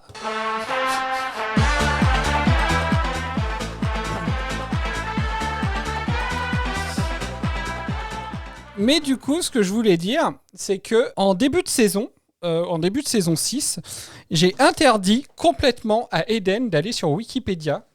Pourquoi ? Parce que sur la fiche Wikipédia de l'impossible astronaute, la petite fille est créditée au nom de Melody Pond, en fait. Donc quand tu ne connais pas la série, enfin quand tu ne connais pas la suite de l'épisode, si tu vas juste sur cette fiche Wikipédia, eh ben t'as le spoil en pleine gueule en fait. Et moi ça me déglingue, vraiment ça me gave. Donc c'est un peu pour ça que je t'avais interdit. Après évidemment t'aurais fait un peu ce que tu voulais aussi. Non, tu me dis de pas faire un truc, je le fais pas. Non mais je veux dire, enfin voilà quoi, il y avait pas non plus, il y avait pas mort d'homme si tu le faisais, mais en vrai, j'avais vraiment envie que t'évites le spoil au max, parce que ça me tenait à cœur quand même d'avoir justement la réaction de quelqu'un qui le découvrait pendant l'épisode, et non pas sur des spoils, et non pas avoir que des personnes qui l'avaient découvert par spoil, justement, parce que sinon, je trouvais quand même dommage. Il y a très rarement des twists, je trouve, sur Doctor Who de cette trempe-là. Mais je trouve dommage que du coup, donc forcément, Bob, c'est par Wikipédia que tu t'étais fait spoil. Mireille, alors elle, c'est n'importe quoi. Ça a été carrément par Vraiment, un je jeu pense vidéo. que c'est le spoil le plus improbable. C'est même pas un jeu de vidéo, c'est un putain de mot croisé. C'est une dinguerie. Tu peux pas faire un mot croisé sur ton téléphone sans te faire spoiler un truc majeur d'une série, quoi. C'est fou quand même. Et du coup, c'était quoi Comment tu t'es fait spoiler ? Parce que comme t'as jamais raconté. Bah oui, du coup, alors en fait, c'était une sorte de jeu en fait où j'avais des mots en fait, j'avais un mot et je changeais une lettre et ça faisait un autre mot. et j'avais le mot ami, donc A-M-I, les copains quoi. Et l'indice pour trouver le mot suivant, c'était la mère de River Song dans Doctor Who, qui correspondait du coup à Amy. Donc voilà comment je me suis fait spoiler. J'en reviens toujours pas de comment c'est improbable. C'est énorme. Depuis, j'ai arrêté le jeu, improbable. Là. Ah oui, j'ai désinstallé. J'ai racheté le jeu. J'ai racheté un truc de mots croisés, c'est quand même fou. Hein. Je trouve que c'est un peu con, je trouve, voilà, ça m'a vraiment foutu presque hors de moi quand j'ai vu ça sur la page Wikipédia qu'ils avaient crédité la petite fille de Amy Pond. Je dis mais putain, mais ils sont complètement cons ou quoi? Enfin bon, bref, voilà. Ouais. Je ferme la parenthèse, excusez-moi. Par contre, tu vois, sur Wikipédia, ce qu'ils ont pas spoilé, c'est des fois sur des trucs personnages, genre des acteurs, s'ils ont plusieurs rôles ou plusieurs identités, ils te les mettent. Et là, quand tu vas sur la fiche Wikipédia de Alex Kingston, t'as juste River Song, t'as pas River Song / Melody Pond. / astronaute / bébé qui font. Oh. Non, mais tu vois, par exemple, tu vas sur la page Wikipédia de Jamie Campbell Bower, dans Stranger Things, il joue 3 rôles, t'as le nom de son personnage a 3 identités, t'as le nom des 3 identités à la suite. Ouais. Donc du coup, tu te fais spoiler comme ça, juste en regardant la filmographie du mec. Oui, c'est vrai que sur Wikipédia, souvent c'est ça. Ouais. Je trouve ça dommage. Enfin bon, voilà. Continuons. Le générique de fin, il mentionne un certain Russell T. Davies comme créateur des Hoods et des Juloons. Cependant, aucun Hood n'apparaît dans cet épisode. Ah ouais? Oh, c'est marrant ça. Mais... Attends. Oui. Pierre. Oui, vas-y. Pourquoi il n'y avait pas de Hood dans cet épisode? Qu'était-il prévu? Alors, dans un livre de la BBC qui s'appelle The Brilliant Book 2012, il est indiqué qu'il était prévu que Hood Sigma aide l'armée du Docteur en chantant une mélodie forçant les moines sans tête à prier. Mais la scène a été coupée au montage. Ça aurait été... Non, ils avaient le budget. Bah oui, c'est honteux, ils l'ont tourné.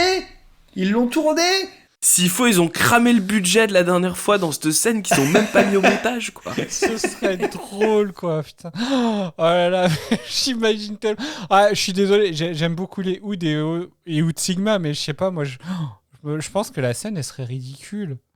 Je sais pas. Vas-y, elle a été coupée au montage, ça se trouve, elle se trouve. Hein. Ce qui aurait été encore tout aussi ridicule, imaginez, en plein milieu de la baston, t'as un petit Dalek qui vient et qui propose une tasse de thé pour détendre un peu l'atmosphère. Oh. Je suis fan. Catégorie, on a cramé tout le budget pour faire une scène avec Hood Sigma et du coup il y en avait plus pour le décor. Sachez que la pièce où Amy est détenue était auparavant le bureau ovale dans l'Impossible Astronaute, qui lui-même avait déjà servi de salle de contrôle pour le vaisseau spatial abandonné dans la Marque Noire et de chambre dans La Chair Vivante. Et un couloir d'une des scènes de notre épisode du jour avait été utilisé non pas dans La Chair Vivante et tous ses nombreux couloirs, ça aurait pu, mais ce couloir a donc déjà servi de couloir du Tardis dans l'épisode L'âme du Tardis. Ils l'ont poncé, cet Algeco. Vivement qu'il réapparaisse dans un autre épisode. Hein. Et enfin, une nouvelle catégorie qui est parce qu'on a oublié de le dire la dernière fois. Ah, je suis content. C'est... tu sais ce que c'est? Merci. Ah, j'avoue, j'ai ouvert les anecdotes aujourd'hui. Ah. J'étais très contente qu'on revoie Henry Avery dans cet épisode parce que la dernière fois, nous avions omis de dire que Hugh Bonneville, qui est donc l'acteur qui joue ce rôle... Et qui joue aussi dans Downton Abbey. En fait, on n'est pas revenu trop sur sa filmographie. Parce qu'il a aussi joué dans Coup de foudre à Notting Hill. Oui, il a fait beaucoup de rôles. Et en fait, il s'avère que cet acteur a très récemment joué de nouveau avec Karen Gillan et Alex Kingston dans la série de Steven Moffat, encore lui, qui s'appelle Douglas is Cancelled. Voilà. Une série c'est une mini-série que je... Qu'on vous recommande. Non, je sais pas. Si, c'est une mini-série. C'est une mini-série de 4 épisodes. Qui est très très chouette, qui met parfois un peu mal à l'aise dans les sujets abordés, mais je trouve que elle est très bien faite. En gros, le pitch de départ, vraiment très bref, c'est donc Douglas, qui est un présentateur télé, qui en fait va faire le bad buzz sur internet par une vidéo où il fait une blague tient sexiste, des propos je crois. sexistes. Ouais. Voilà, il fait une blague sexiste. On sait pas du tout quel est le contenu de cette blague, mais en gros tout va tourner autour de ça et du fait que en gros il a fait de la merde parce que c'est quelqu'un qui est très populaire et d'un coup il l'est plus. Et d'un coup voilà, il l'est beaucoup moins. Cette série est disponible gratuitement sur Arte, sur le site Arte. En tout cas, à l'heure où on enregistre, elle l'est toujours, il me semble. Et c'est vrai que moi aussi, je la recommande. C'est marrant parce que j'en ai parlé sur un épisode de New Tardis de cette série. Et je disais qu'il y avait des moments où des séries arrivaient quand même à te faire te remettre en question. Dans le sens où tu te rends compte, parfois ça t'amène un petit peu sur la réalité de certaines choses que tu peux parfois entendre parler, mais comme ça te semble loin, c'est limite de la fiction pour toi. Et en fait, quand certaines séries qui sont vachement bien réalisées, vachement bien écrites, te montrent la réalité de ces choses et c'est pas vraiment de la fiction, et que tu peux ressentir un malaise de te dire ah ouais putain, je me rendais pas compte quoi. Je trouve qu'à partir de là, en fait, la série a vachement bien rempli son job quoi. Et je trouve que c'est une de ces séries. Et moi aussi, je vous la recommande.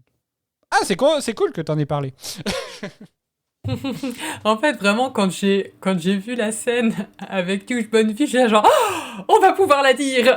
Oui, parce que c'est vrai que quand on espérait en parler sur l'épisode des pirates, et puis je sais pas pourquoi ça nous est un peu sorti de la tête. Et du coup, après, je me suis dit punaise, on va devoir attendre la rétrospective pour en parler, c'est nul. Donc voilà. Et au final, c'est encore mieux d'en parler maintenant parce que du coup, il y avait les 3. Oui. Donc c'était bien. C'est vrai, effectivement. Je tiens quand même à préciser que Doctor Who, soit tu tombes sur un bon showrunner et ta carrière d'école et 10 ans plus tard tu fais toujours des séries, soit tu tombes sur un réal de merde dans l'épisode La Chair Vivante et ça te pète ta carrière, tu disparais de la surface de la Terre. Comme Jennifer, la pauvre. Très bien, merci à vous pour ces super anecdotes encore. Merci beaucoup. Je vous écoute pour votre état d'esprit pour la suite du coup, Eden. J'ai qu'une envie, c'est de voir la suite en fait. J'ai trop envie de voir la réaction d'Amy et Rory parce qu'au final on l'a pas vu. Tellement on a surtout le gros plan sur le visage de River et j'ai plus souvenir peut-être un plan sur le visage d'Amy et Rory, mais c'est tout. Et de savoir où est parti le docteur. Et puis ayant le titre du prochain épisode, je suis très curieuse parce que voilà. Et j'ai hâte. Je maintiens, ce n'est pas un double épisode. Même s'il y a un to be continued, pour moi, ce n'est pas un double épisode. On en reparlera quand tu auras vu l'épisode et tu me diras honnêtement si pour toi c'est un double épisode. Mais pour moi, ce n'est pas un double épisode. Et en plus, je crois que cette fois-ci, il n'y avait pas de trailer, donc je sais même pas à quoi m'attendre en vrai. Non, il n'y avait pas de trailer parce que la saison, comme elle était en 2 parties, ils ne pouvaient pas lancer de trailer sur l'épisode suivant vu qu'il était diffusé 4 mois après, je crois. C'était 2 mois après. Je crois que c'est fin septembre, donc 3 mois. Je sais plus. Tu me mets le doute. Ah, effectivement, c'est 2 mois et demi. 27 août. Octobre, c'est en France. Mireille. Toujours aussi hypée, avec là du coup un regain d'intérêt, puisque à partir de maintenant ce sera l'inconnu, je saurais plus, j'aurais pas de... Pour l'instant en tout cas j'ai pas été spoilée sur la suite ni rien, du coup je suis contente, mais en même temps, par rapport à ce que j'expliquais un peu plus tôt, un peu, je dirais pas inquiète, mais curieuse on va dire, de voir comment la relation avec le docteur va être présentée, avec les parents aussi, du coup Amy et Rory. Un peu curieuse mais prudente là-dessus, de voir comment ça va se passer. Mais du coup, juste j'en profite, j'ai une question. Pourquoi la saison était en 2 parties comme ça ? Pourquoi ça a été divisé ? Je n'ai pas du tout l'information. Ok, Je pense qu'ils ont voulu tester un truc. Ok. C'est assez bizarre, je trouve aussi. Pour moi, je crois... Non, on n'a pas l'info. Ça va être effectivement la saison des tests, parce que je me suis fait la remarque l'autre jour que la saison 6, ils ont la sorte de petit pré-générique au début, là, qu'il n'y avait pas sur la saison d'avant. Oui. Horrible ce pré-générique. C'est répétitif, c'est chiant. Ouais. Je suis pas fan. Tiens, Eden, si tu veux une preuve que c'est pas un double épisode, déjà, c'est pas le même réalisateur, et en plus, ils ont été tournés à L'épisode qu'on a terminé aujourd'hui, c'était le bloc 4. Le prochain épisode, c'est le bloc 7. Donc tu vois, ils ont même pas été tournés en même temps. Donc voilà, ça confirme ce que je dis. Ouais. Bob, ton état d'esprit pour la suite. J'ai pas vu de trailer, mais bon, apparemment il n'existe pas.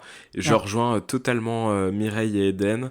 C'est sur le fait que comment va réagir Amy et Rory d'apprendre cela.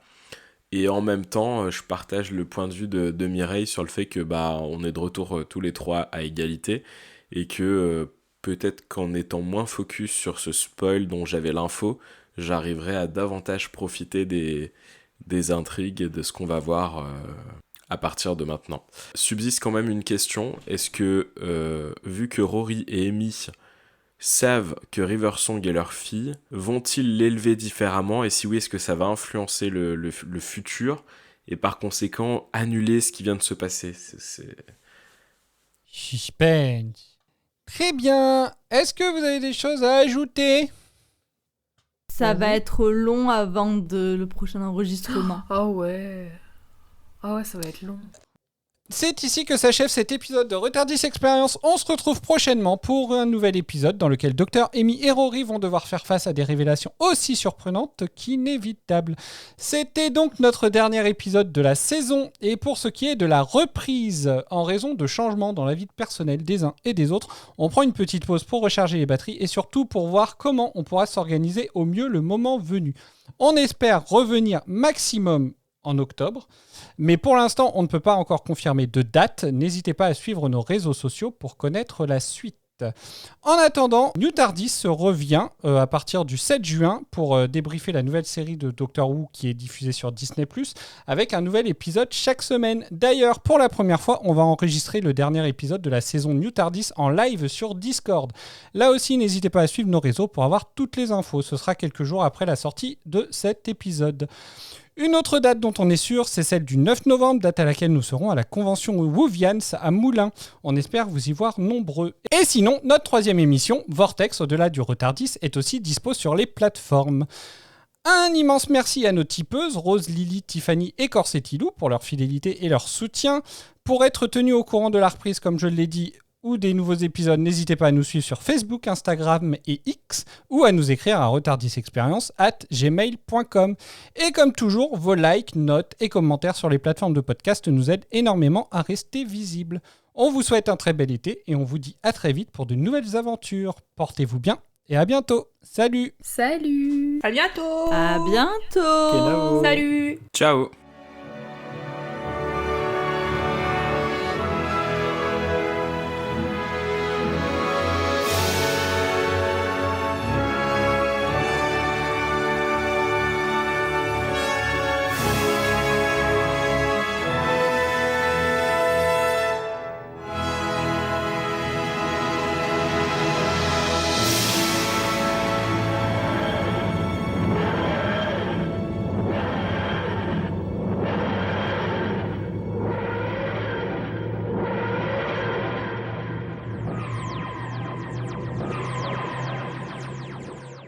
Bon, c'est pas que je leur fais pas confiance, mais est-ce que c'est vrai cette histoire de musique là? Alors, cet épisode présente un mixage sonore unique pour le thème musical d'ouverture qui reprend le son du TARDIS. Attends, le générique à la base c'est ça.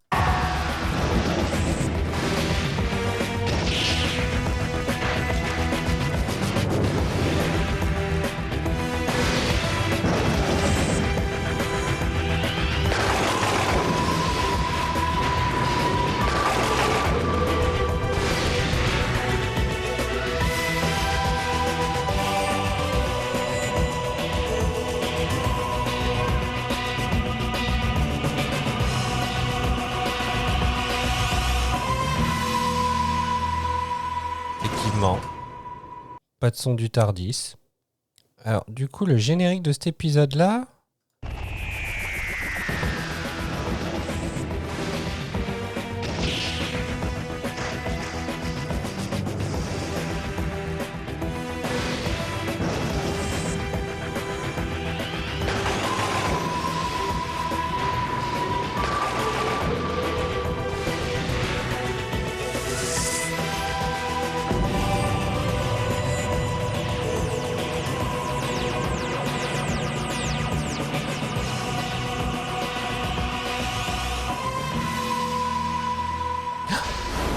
Mais oui, c'est vrai.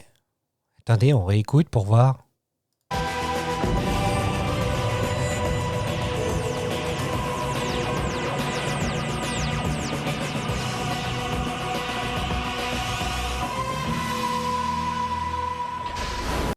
C'est étonnant. Alors, et ensuite, par la même occasion, une variante du thème du Docteur de la saison 1 et 2 est jouée pendant 6 secondes lorsque le Docteur et Vastra parlent d'un seigneur du temps utilisé comme une arme. Je retente. Il s'en aille, y a que moi que ça dérange. Amy, elle avait peur que son bébé naisse avec une tête de temps, je me souviens. Vous n'avez aucune idée des craintes que peut éprouver une mère. Ni des réactions que peut avoir un lâche. C'était trop facile, il y a anguille sous roche. Pourquoi voudrait-il dénicher un nouveau seigneur du temps? Dans quel but? En faire une arme. Pourquoi deviendra-t-il une arme? Eh bien... Ils vous ont vu à l'œuvre. Ah ouais. Moi? Monsieur Maldovar, vous avez raison. Cette victoire était trop facile. Ça alors, ils avaient raison. Comme quoi, leurs anecdotes, ils les inventent pas toutes, hein.